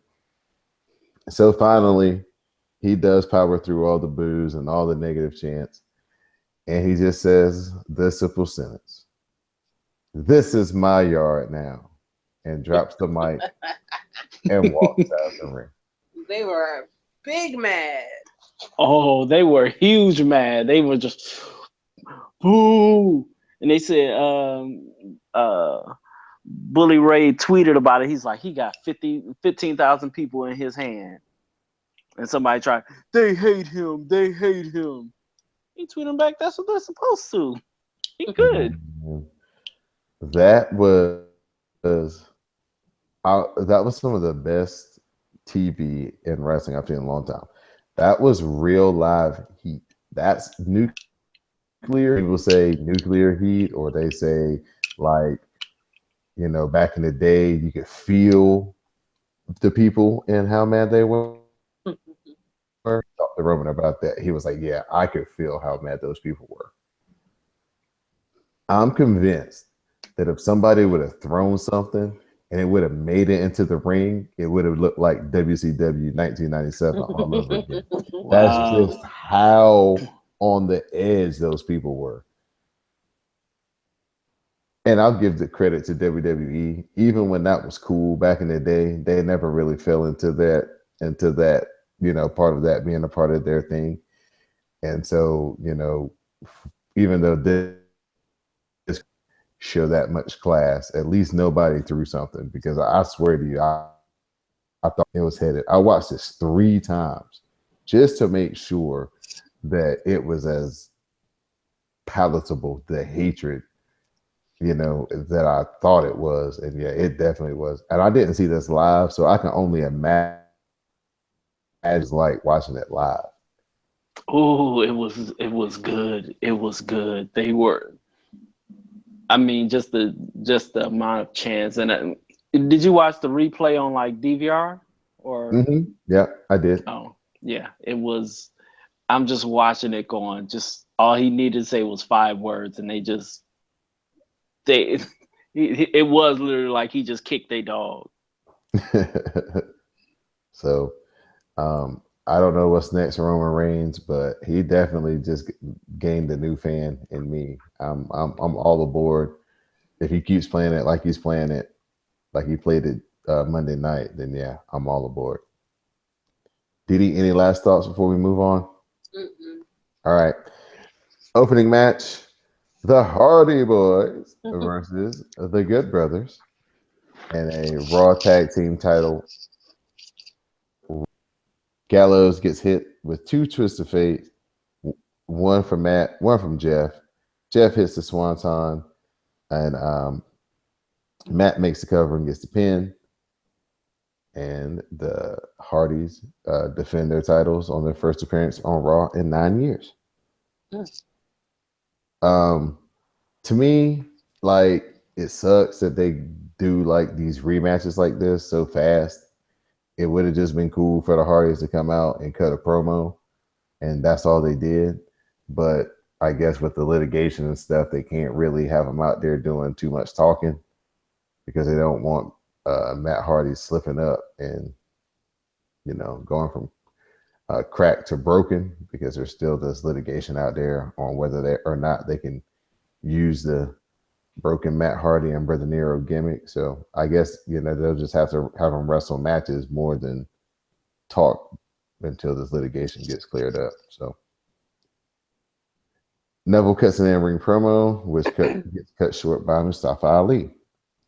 We get a Neville versus Mustafa Ali. Mustafa Ali missed the 450. Neville then tees going up for the red arrow.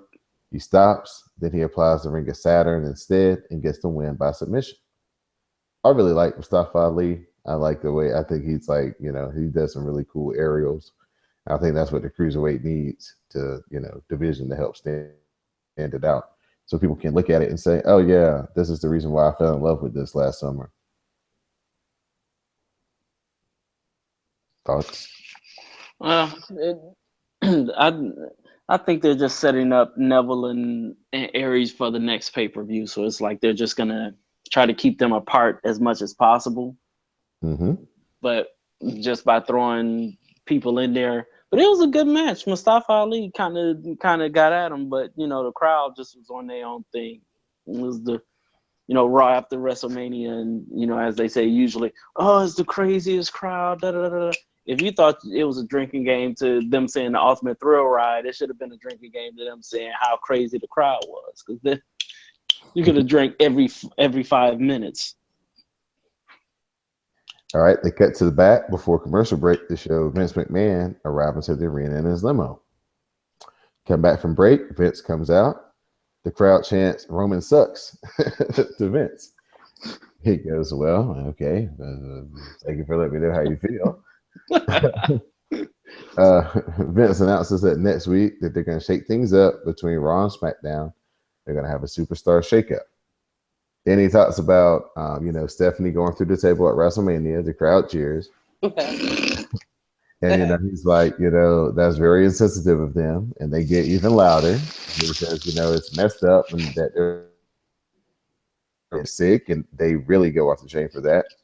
So he says, since, Mick got fired and Stephanie's not going to be able to assume her duties as, the main person in charge of Raw, they're going to need a new GM.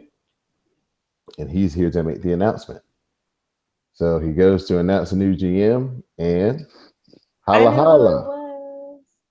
Teddy Long comes out. He's dancing around. He's having the time of his life. Vince finally gets his attention and says, Teddy, it's not you. And he does the classic R-Truth. My bad. And goes dancing off the stage. He could at least made a tag team match before he left. So eventually 3 chances, trying to get the music to hit. They build up the drama. Vince announces the new GM of Raw, and it's none other than Kurt Angle. Of course, crowd goes nuts. Big "you suck" chants as he walks down the ringside. Gets in the ring, just says, he's happy to be here. Him and Vince shake hands, and that's the end of that. So New Day comes out. They reflect back on WrestleMania. Then they issue an open challenge to any team in the back. Gotta love when they do the open challenge to anybody in the back. The Revival answered the challenge and made their debut on Raw. Lost their minds again, because we are in Orlando, home of NXT, and these are the darlings of NXT. Did you notice that when they came down, Dawson turned over the ice cream cart? Yeah. I didn't even see that. So rude. Okay, so to the match, Big E missed the spear, and it went out through the ropes, crashing to the outside. Xavier got hit with the Shatter Machine, and Revival get the win. After the match, they attacked Kofi, and they tried to injure his knee. They put him in like the figure 4, and then Wilder jumps off onto his knee, and that's the Revival's debut on Raw. Can't wait to see what they, they have a good. Looks like they'll have a good story for them. They're starting off strong with the New Day, so we'll see where it goes from here. So that was fun. I was kind of hoping that they went on SmackDown so them and American Alpha can go at it again. I think their thinking is the Raw tag team division is kind of suffering a little bit more because they don't have as many teams. So I guess they're trying to bolster up the teams. Oh. Even though Yeah. And really none of this probably gonna matter anyway. Next week we'll be talking about something totally different if once they do this shakeup. So everybody could get shuffled around anyway, no matter where you debut or whatever. You might not be in the same spot. I know they better not play that mess with. We'll get there, but you know what I'm thinking though. Yes. So we get the new GM, Kurt Angle, he's backstage with Enzo and Cass. The duo said they want gold around their waist. Angle then makes the number one contenders match between Enzo and Cass and Cesaro and Sheamus. We get a women's with Bayley, Sasha Banks, and Dana Brooke versus Emma. Sasha counters the natural selection into the Banks statement and gets Charlotte to tap out, and her team gets the win. After the match, Charlotte starts pushing around her partners. Nia then mushes Charlotte to the corner, then hits her with the big splash, gives her a big elbow drop, and leaves Charlotte laying in the middle of the ring. Did y'all see how quick Emma dipped out of that ring when Nia Jax turned her attention to her after she mushed Charlotte in the corner? She like mushed Charlotte. She did like gave her the big splash and then looked at Emma. Emma was like, "Zoop, I'm gone." Like, I don't want these problems. I'm good. You go ahead. Right. It was real good. It looked like Bayley hurt herself, maybe sprained the ankle or something. She was having a real hard time standing up after the match. Did y'all see Sasha tried to snatch the belt from her? I saw that. Somebody tweeted that out, and Sasha even caught it, and she was like, "Nah, I was handing it back to her." Mm-hmm. Like, nah. You know what you was doing. Yeah, so again, little seeds. I saw a video at a house show where they were like in a tag team match together, and Bayley's on the ropes posing with the belt, and behind her, belt around the way signal, like I'm coming for that. Mm-hmm. So yeah, they're hinting it. I can't wait till they execute it. Hopefully, it's done very well. Didi, any comments on this new Mean Street by Nia? She not taking no shit. That's what she should have been doing. When you legitimately weigh double your opponents, you have the right to be a bully. Basically, that's what you should be doing. Get them. I think before she almost did it to Charlotte, and she was like, "You know what? I'm gonna lean back for a minute." But you, she shouldn't have did, because she should have been like, "Yeah, get it together." Like, I ain't them, and I love Sasha, but Sasha is all of 90 pounds if we're lucky. Like, now it should be like, I'm not them. Don't get this twisted right here. You don't want these problems. You don't want these hands. I remember when she put Charlotte into the little whatever in the back, and I was like, yeah, bitch, yeah, because I still don't like Charlotte. No shade fan. But yeah, that's what she should have been doing. Get your Braun Strowman on, girl. Yes. We get a Didi Jonay Creepcast moment, and Sami Zayn is backstage with Kurt Angle. Zayn says that he wants to build the same relationship with Kurt Angle that he had with Mick Foley. Angle tells try hard. Angle tells him that he has the 3 eyes and he's going to do just fine. Jinder Mahal comes in and he complains about Gronk costing him the Battle Royal at WrestleMania. Zayn and Jinder begin to argue about whose time it was and who gets Kurt Angle's full attention.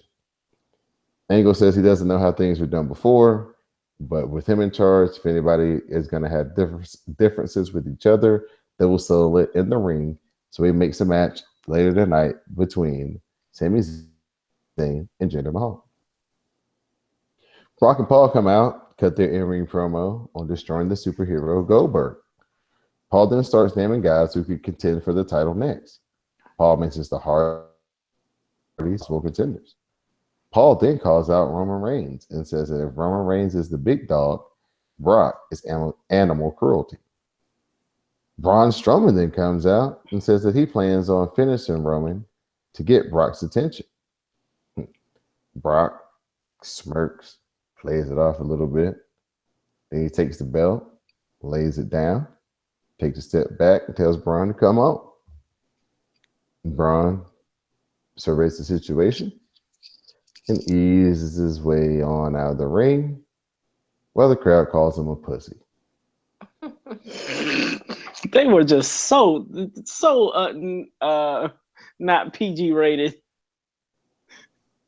Yeah, they got a huge fine from the FCC because Kevin Gunn wasn't trying to block out nothing. Not at all.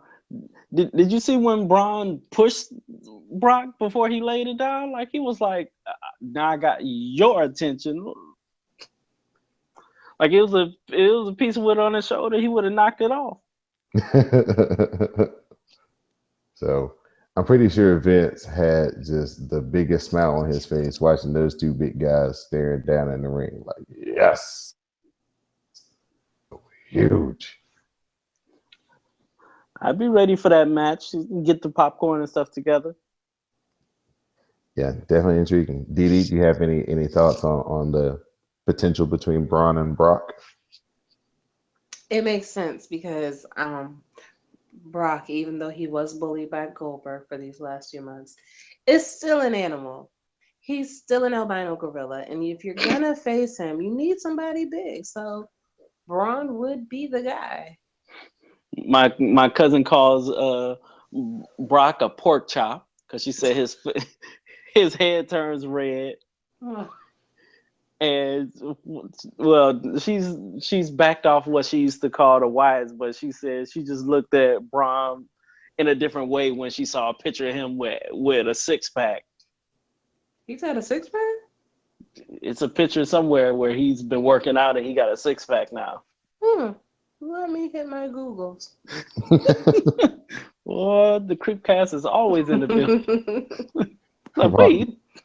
While Didi hits her Googles, Chris Jericho is backstage and he's doing a promo where he talks about his rematch later this month with Kevin Owens. Jericho then puts the tip of Kevin Owens' finger on the list because he said that is what cost him the match at WrestleMania. Kevin Owens shows up from the blind side. They attack Jericho. Samoa Joe then enters the fray, and Owens and Joe gang up and powerbomb Jericho through a table. To come back from the commercial break, and Seth Rollins is asking how bad Jericho is injured. Angle says that he's in no shape to be Seth's partner, as they announced it's going to be Seth Rollins, Chris Jericho versus Kevin Owens and Samoa Joe. Angle tells Seth that the match is still on, and he will find him a partner. Trust him, he'll find him a partner. Move on to Enzo and Cass versus Sheamus and Cesaro for the number one contenders of the Raw Tag Team titles. Sheamus throws Enzo off the top rope like they were going to do the bottom, but they hit the bro kick to beat Cass and got him out of the way. Enzo was left perched up there. So then Sheamus throws him off, and Cesaro hits him with a European uppercut, and they pin Enzo, and they get the win, and they are the number one contenders to the Hardys titles. That was a cool looking spot. Poor Enzo continues to get ragged all around, but it was very impressive. It really was. I guess they just Enzo was gonna stay being the one getting pinned. Yep, got to do it. It is what it is. Vince is just waiting to break them up probably in like 2 years so he can make Cass the big guy that he wants to be as champion. You know it. Then we've got Jinder Mahal versus Sami Zayn. Jinder Mahal basically dominates 80% of this match. He makes a comeback when he hits the exploder suplex. He followed that up with the hell of a kick, and he got the win. Move into our main event. Kevin Owens and Samoa Joe versus Seth Rollins and a mystery partner. Seth Rollins is announced, and his partner is announced, and it's none other than the Demon King himself, Finn Balor. So, of course, the crowd goes wild. Music, the intro music, forgot how dope the intro music was. Of course, had to extend my arms out when it got to the parts. Interest was great. We get to the match. Finn hits Owens with the drop kick of doom. He followed that up with the Kevin Sullivan double foot stop from the top rope, and he got the win. I haven't typed that in 9 months. Haven't said that in 9 months either. So it was good to see Finn back. Nice nasty scar on his shoulder from where they went in and cleaned up his shoulder. He looked really good. Timing looked pretty good. His win looked pretty good. So I'm excited to kind of see what they do with this.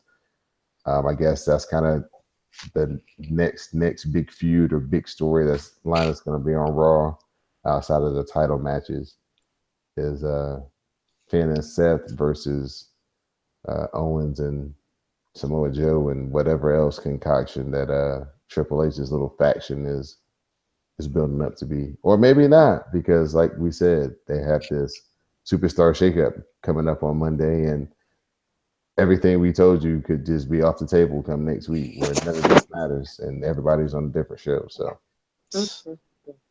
we'll see. All right, so now we'll move it along. SmackDown matters. Didi Jonay, it's all yours. SmackDown does matter. Oh my God, thank you so much. And this week they were at the Amway Center. That's still in Orlando. So they had a very long trip down in Florida. God knows why. I'd have been afraid that somebody would get eaten by an alligator because, that's Florida backwoods. Gonna Florida. That's backwoods Florida. Oh no, that's Florida. All of y'all are problematic. All the cities. It's always some shenanigans. Don't try to blame that on the Everglades. No, I'm blaming that on the backwoods trailer ones. But hey. Listen, they have alligators on the golf courses. They got alligators eating children at the at the Disney World. Hey, they got signs up. It ain't they fault them kids don't read. Well, the baby couldn't read. It's the parents.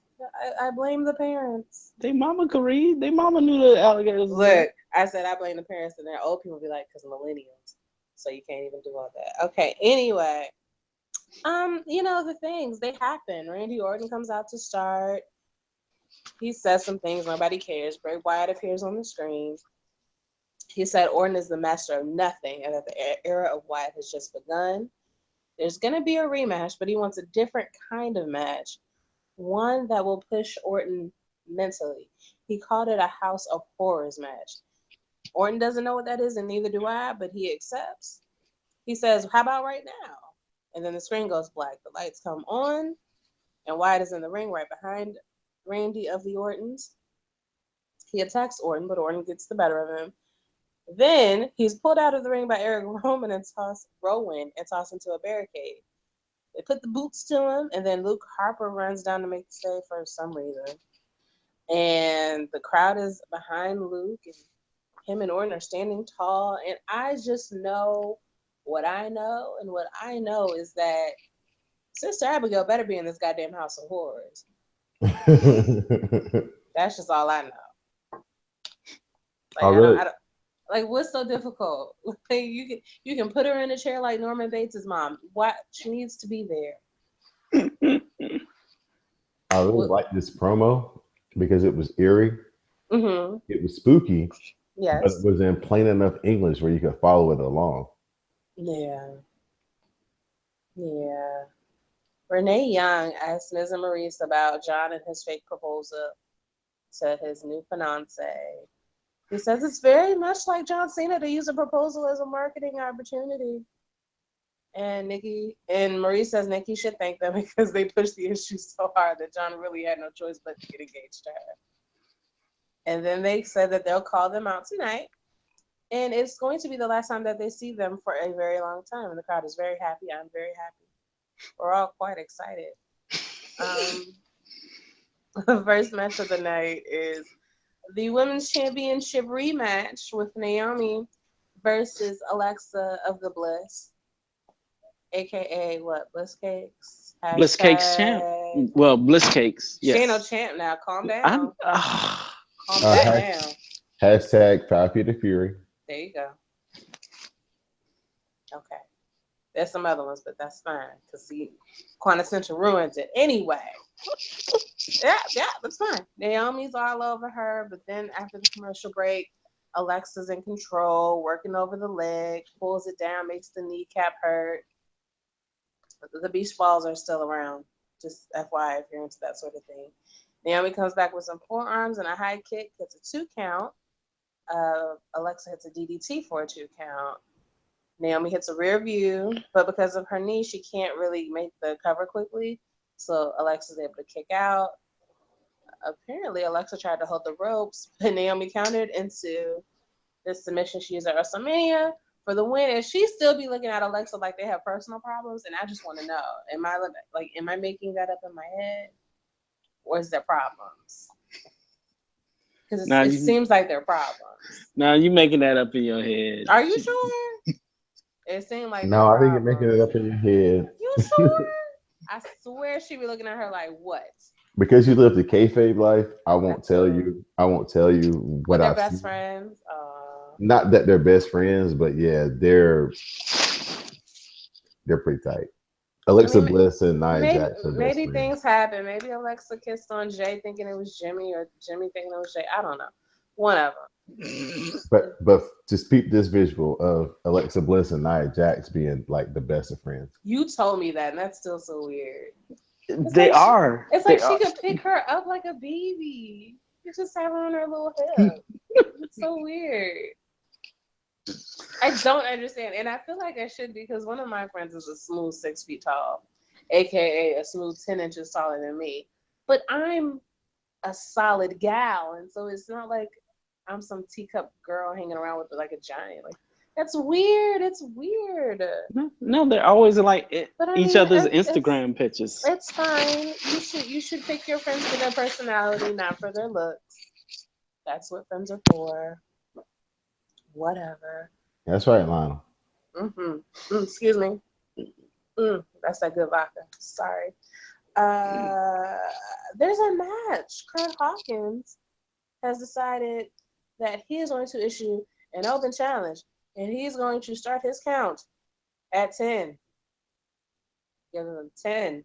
Get it? 10 seconds. 10 to come out. 10. So, according to the chant, you all know that Ty Dillinger of the NXTs has come out. Everybody's very happy for him. The crowd is chanting 10 with every strike he hits. It's wonderful. It's great. He wins. Of course he does. It's beautiful. Backstage, Dasha is talking to... See, I called her Dasha, not Daisy. Wow. She's talking to Mojo. And Mojo is flirting, got his good ethnic suit on.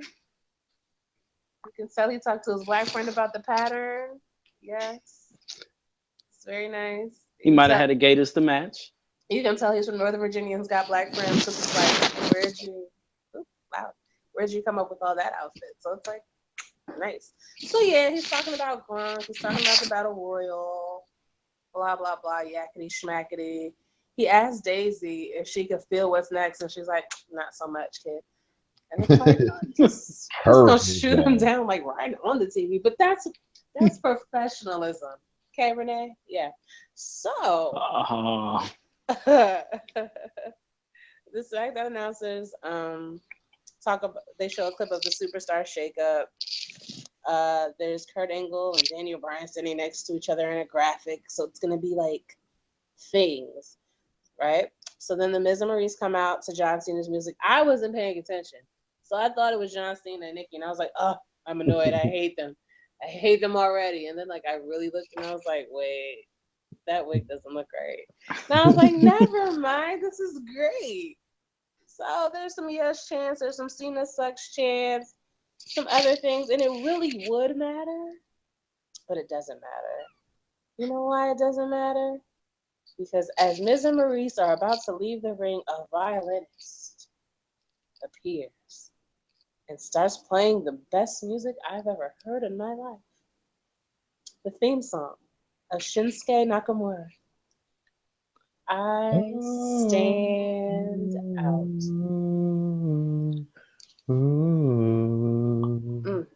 I popped so hard in my... I don't know who didn't. My timeline, which is at this point a good 40% wrestling. Not the majority, just a great chunk. All of them in unison were like, what the fuck?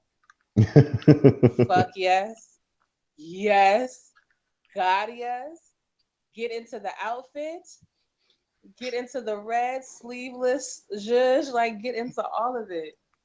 It was amazing. And the most amazing part about this entrance, they let the whole song play. He didn't even have a match.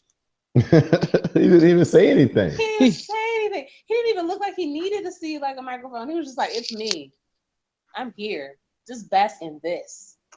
And everybody collectively was like, "I think I shall. Like, this is all I need. Like, this is great." And I was like, I did the hand thing and everything in my living room. My cousin sitting there looking at me like, who is this? It's like, that's Shinsuke. What? My best friend texted me. She was like, who is this Asian man with the electric?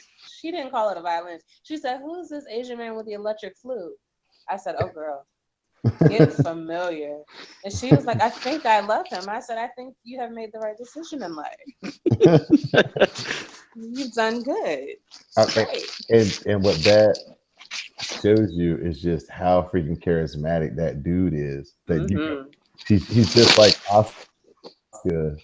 And even if you don't know anything about wrestling, don't watch wrestling, never even seen or heard their name before, you know there's something special about them just by watching. Yeah. Yeah, I ended up sending her a video of one of the NXTs where he had like two violinists. Oh, and yeah. She was like, oh yeah, he's my new favorite. I was like, that is absolutely the correct answer. There's actually a dark match on YouTube. I think I saw a clip of it, of him and Dolph. Him and Dolph? Yeah, I watched it. Oh, how was it? I mean, I know who won, but how was it? It was pretty good. And you see, Dolph going crazy when he does that, and they're in a clinch and he just puts his head on the guy's chest and just swings his arms, and Dolph like damn near losing his mind. Oh, that sounds very romantic. I need to watch that. The visual and the words aren't matching. Fan fiction. No, I'm just stop. saying. You know I'm what? just saying the words and what I know you mean don't match up. So maybe I just need to. Just watch it. Just watch it. Stop. Yeah, I'm sorry. I know, but I'm sorry. Okay, anyway. The next match is a non-title street fight match between Baron of the Corbins and your IC champion Dean of the Ambrose. There's some chair situations. Ambrose drop kicks Corbin into it. There's a suicide dive, and Ambrose tosses Corbin into the crowd. There's a commercial break. After the break, Baron drives, what's his name? Dean through a table near the turnbuckles, and he whips him with a strap. He tried to drive Ambrose into the chair between the ropes, but he countered it, and therefore Baron got tossed into the chair instead. Then he whipped Corbin with the strap. Then he followed up with an elbow drop. He placed Corbin on a table outside the ring, hits a flying elbow drop off of the top turnbuckle. He goes to do it again, but Corbin tosses a chair at him and hits the end of days for the pinfall win. Yay! Now, are we sure this? Because I heard somebody talking about it was for the title, but it's not for the title. But yeah, he did a whole bunch of work and it not be for the title. I know. It's a mess. You'd think it would be for the title, but because he almost knocked himself out when he put Dean through the table. He like DDT'd himself into the table. It almost makes me wonder if they knew not to make it a title match because they knew that he was going to win and they knew that he wasn't going to be on SmackDown anymore. That's just my theory for the week. You're welcome. Thank you. You're welcome. See, I was listening to your show and I like her theories, Moto.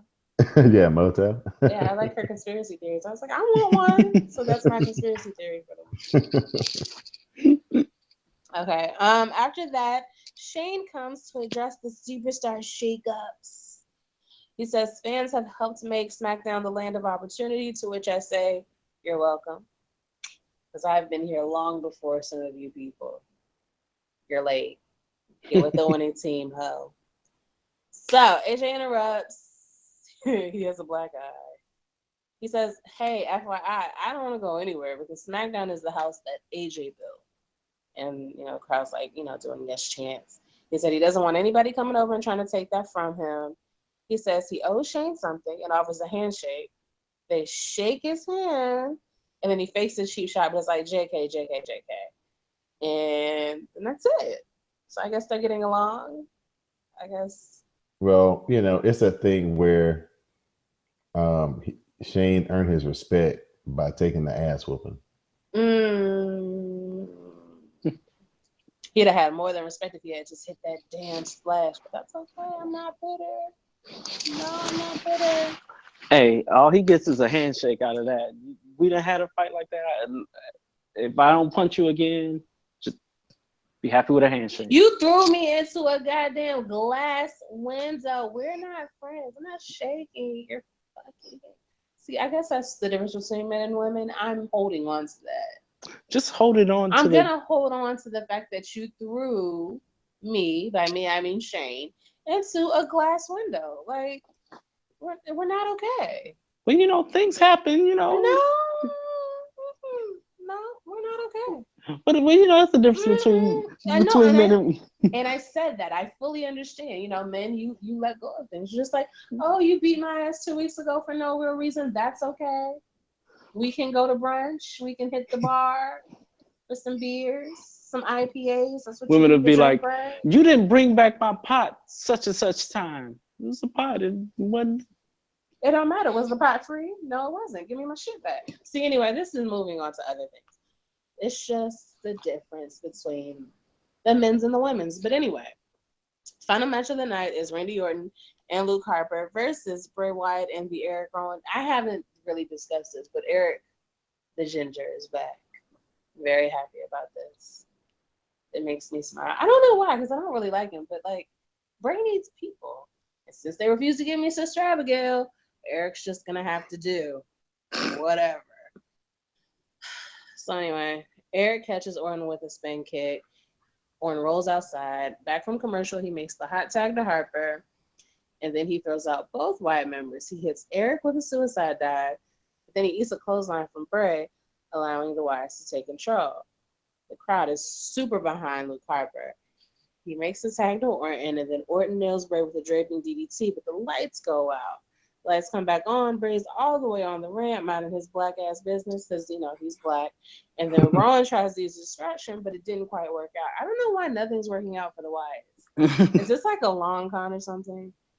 Anyway, Harper super kicks Orton. No, Harper super kicks Eric Rowan into Orton, who then hits him with the RKO for the win. And I said. And then Bull Bray's on the ring looking like, I thought that shit would happen. Like, he didn't look surprised about something. It looked like he's got like a long con going. Hopefully. Maybe I'm he said that too. Well, he said he was going to mess with Randy's mind, so. Well, hopefully he's living up to what he done told him. Yeah, you're going to flash pictures of cockroaches and maggots all the time, Adam. I crush you like a cockroach. That's kind of racist when you think about it. They hired some Italian guy to play it. Never mind. That's not what this is about. Yeah. I think SmackDown did it again. Of course they did. And you're welcome. Yeah, they beat they got Raw again. Of course they did. Of Do you course. know why? Because #SmackDown matters. It even mattered even light years above Raw this time. That's what happened. Vince was mad. It was like, what do you mean SmackDown is winning? We're gonna do a superstar shake up. Right. So we're gonna go to 205 Live. Show begins with the video recap of the title match between Neville and Aries for WrestleMania. Brian Kendrick walks out, cuts a promo on the rematch that he's about to have against Akira Tozawa. Kendrick tells him that Lesson 10 is all about psychological supremacy. So we have Tozawa versus Kendrick. Tozawa, after he jumps off the top rope, that draws in Kendrick by Tozawa, who gets the win.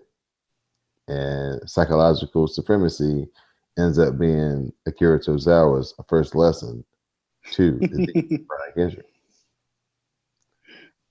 We get Rich the Homie Swan, and Please Say the Homie versus Orny Loken. Swan hits the Phoenix Splash and gets the win.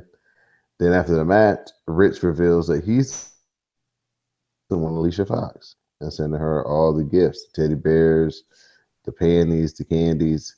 Panties? Yeah, the lingerie. You didn't. You don't watch 205, did you? You can't be giving people panties now. Yeah. I'm just saying, is Alicia Fox basically too? I don't know if I'm comfortable with what they try to do with Alicia, because they kind of like passing her around through the 205 locker room. Yeah, they are kind of in a way. I'm not overly comfortable with that.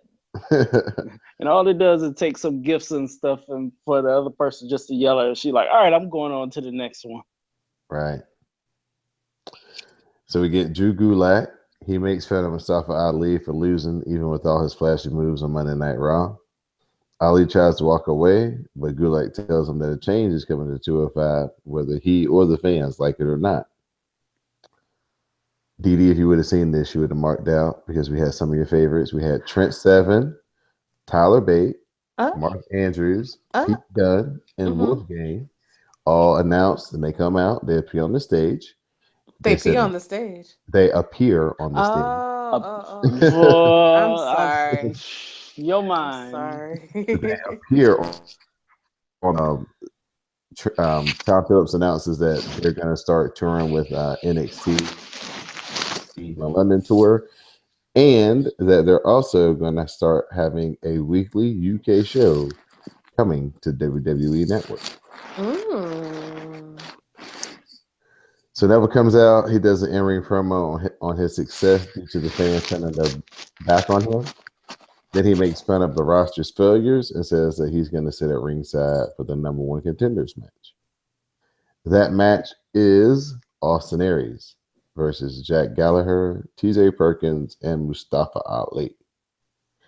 Perkins hits a detonation kick on Gallagher, but before Gallagher could fall down, he hits Perkins with a headbutt. It sends Perkins reeling. Austin Aries slides in and hits Perkins with the roaring forearm, and he gets the win. And Austin Aries is the new number 1 contender again. So the main event match is really good. Drew Gulak, not Drew Gulak, Orny Lorcan and Rich Swann. It was a kind of short match, but it was very entertaining. Pretty good wrestler. Can't wait to see how they pay this off between Noam, Dog, Fox. So we'll see where we go with that. They're gonna go back to WCW and put Alicia Fox's apartment key on a stick. Oh my goodness.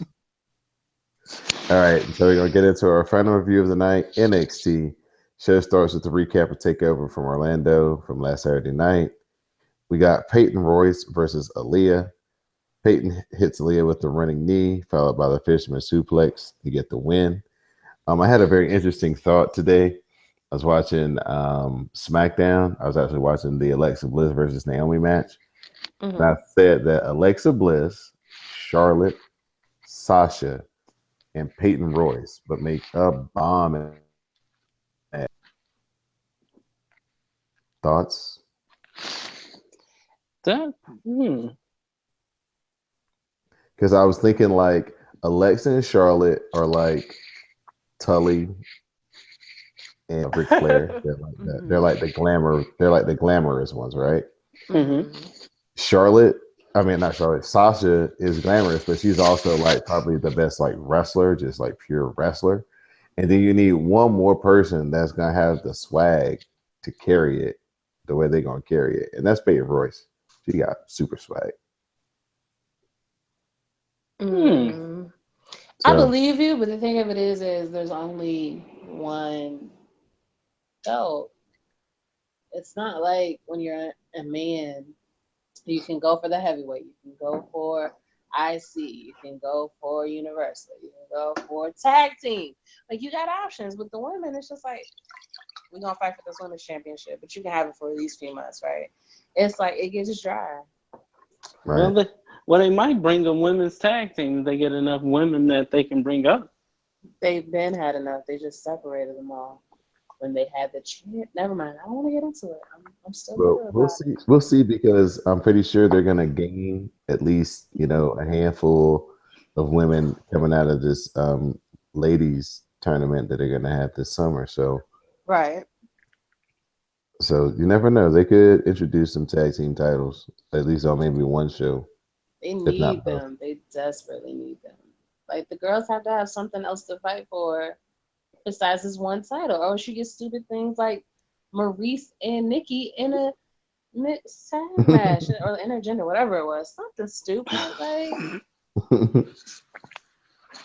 All right, next up, we got Heavy Machinery versus the Bollywood Boys.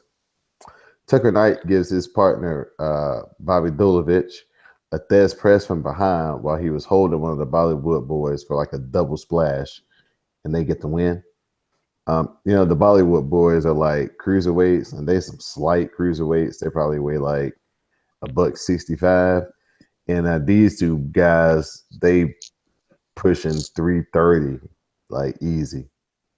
So for one of the little Bollywood boys to get double splashed by these two big guys, that looked pretty painful. It really did. I still can't figure out how they tried to put that match together. Them, both of them weigh about as both of the Bollywood boys together weigh about as much as one of Heavy Machinery's thighs. Right.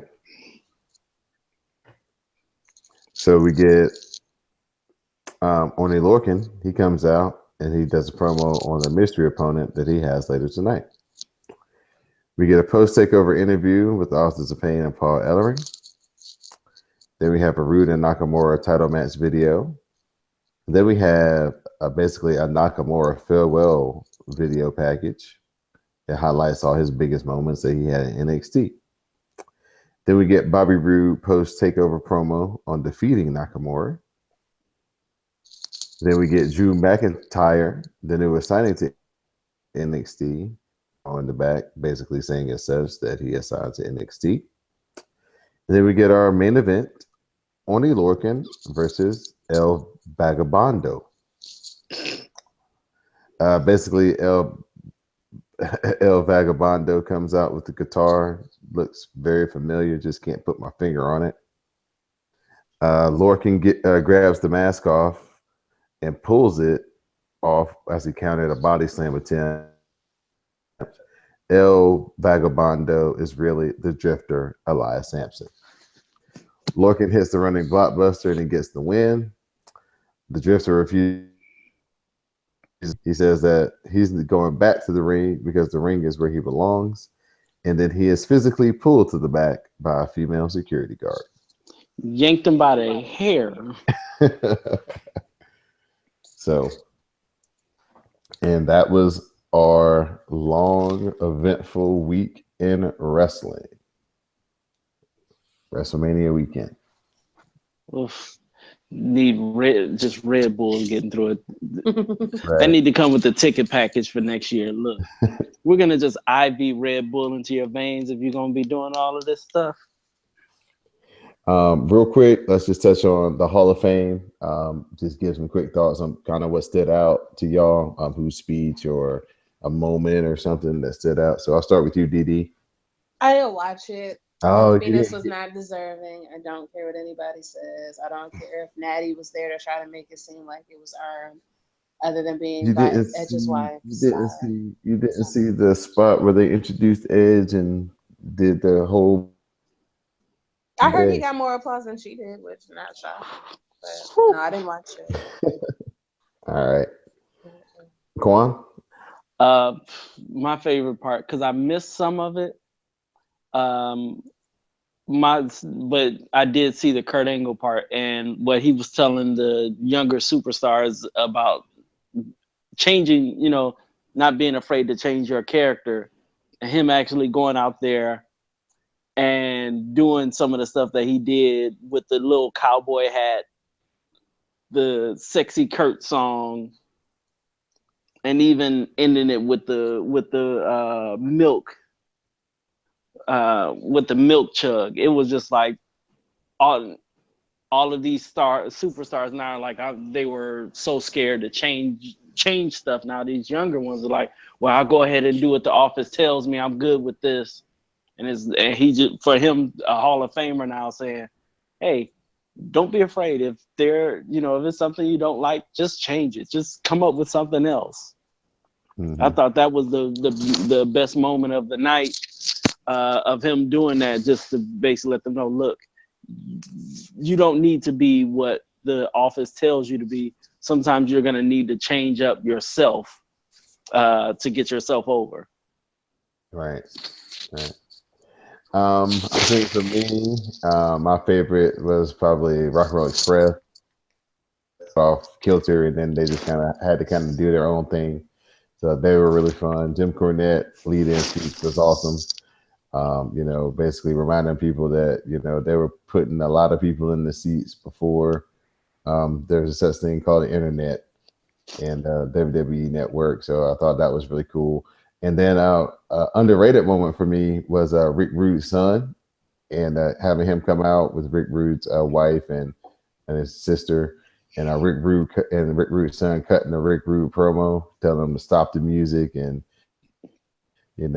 Central Florida sweat hogs to pipe down because he's about to show him what a real man looks like. I thought that was really cool touch too. So, and Teddy Long, getting in, making a tag team, having Bradshaw face the Undertaker. I like that too. that was funny. Anytime Teddy Long came up on stage, and the fact that he was like, I'm not going to be long, but I just want them to know I just put him in a tag team match. Yeah, so that was the WWE Hall of Fame. And hopefully you guys listen to the Wrestle Class of 2017 show that we did last week in Classic Materia, as we inducted 9 new members into our Hall of Fame. And you can see them and listen to that podcast if you check us out on our Tumblr page at wrestlecast.tumblr.com. So at this point, we're going to wrap up the show, and we're going to let our guest, Mr. Quintessential R, have time for his shout outs and his thank yous. All right. Shout out to my cousin Chris. That was my accompaniment to WrestleMania this year. Shout out to, like I said, the Facebook group I'm on, True Hardcore Wrestling Fans. The folks I met this weekend, Ian from Scotland, Pam, Jinxie, Sid, who's the head of True Hardcore Wrestling fan club. Shout out for the shirts that he sent out too. I have to show y'all those one day on Twitter. Just the whole experience. Shout out to Vinnie Mac for putting his money out on the line for that first WrestleMania till we get to this point. Shout out to y'all for having me on this week, even though I wanted to be on previously, but hey, timing, all comes in due time. But shout out that hopefully we get press passes for next year.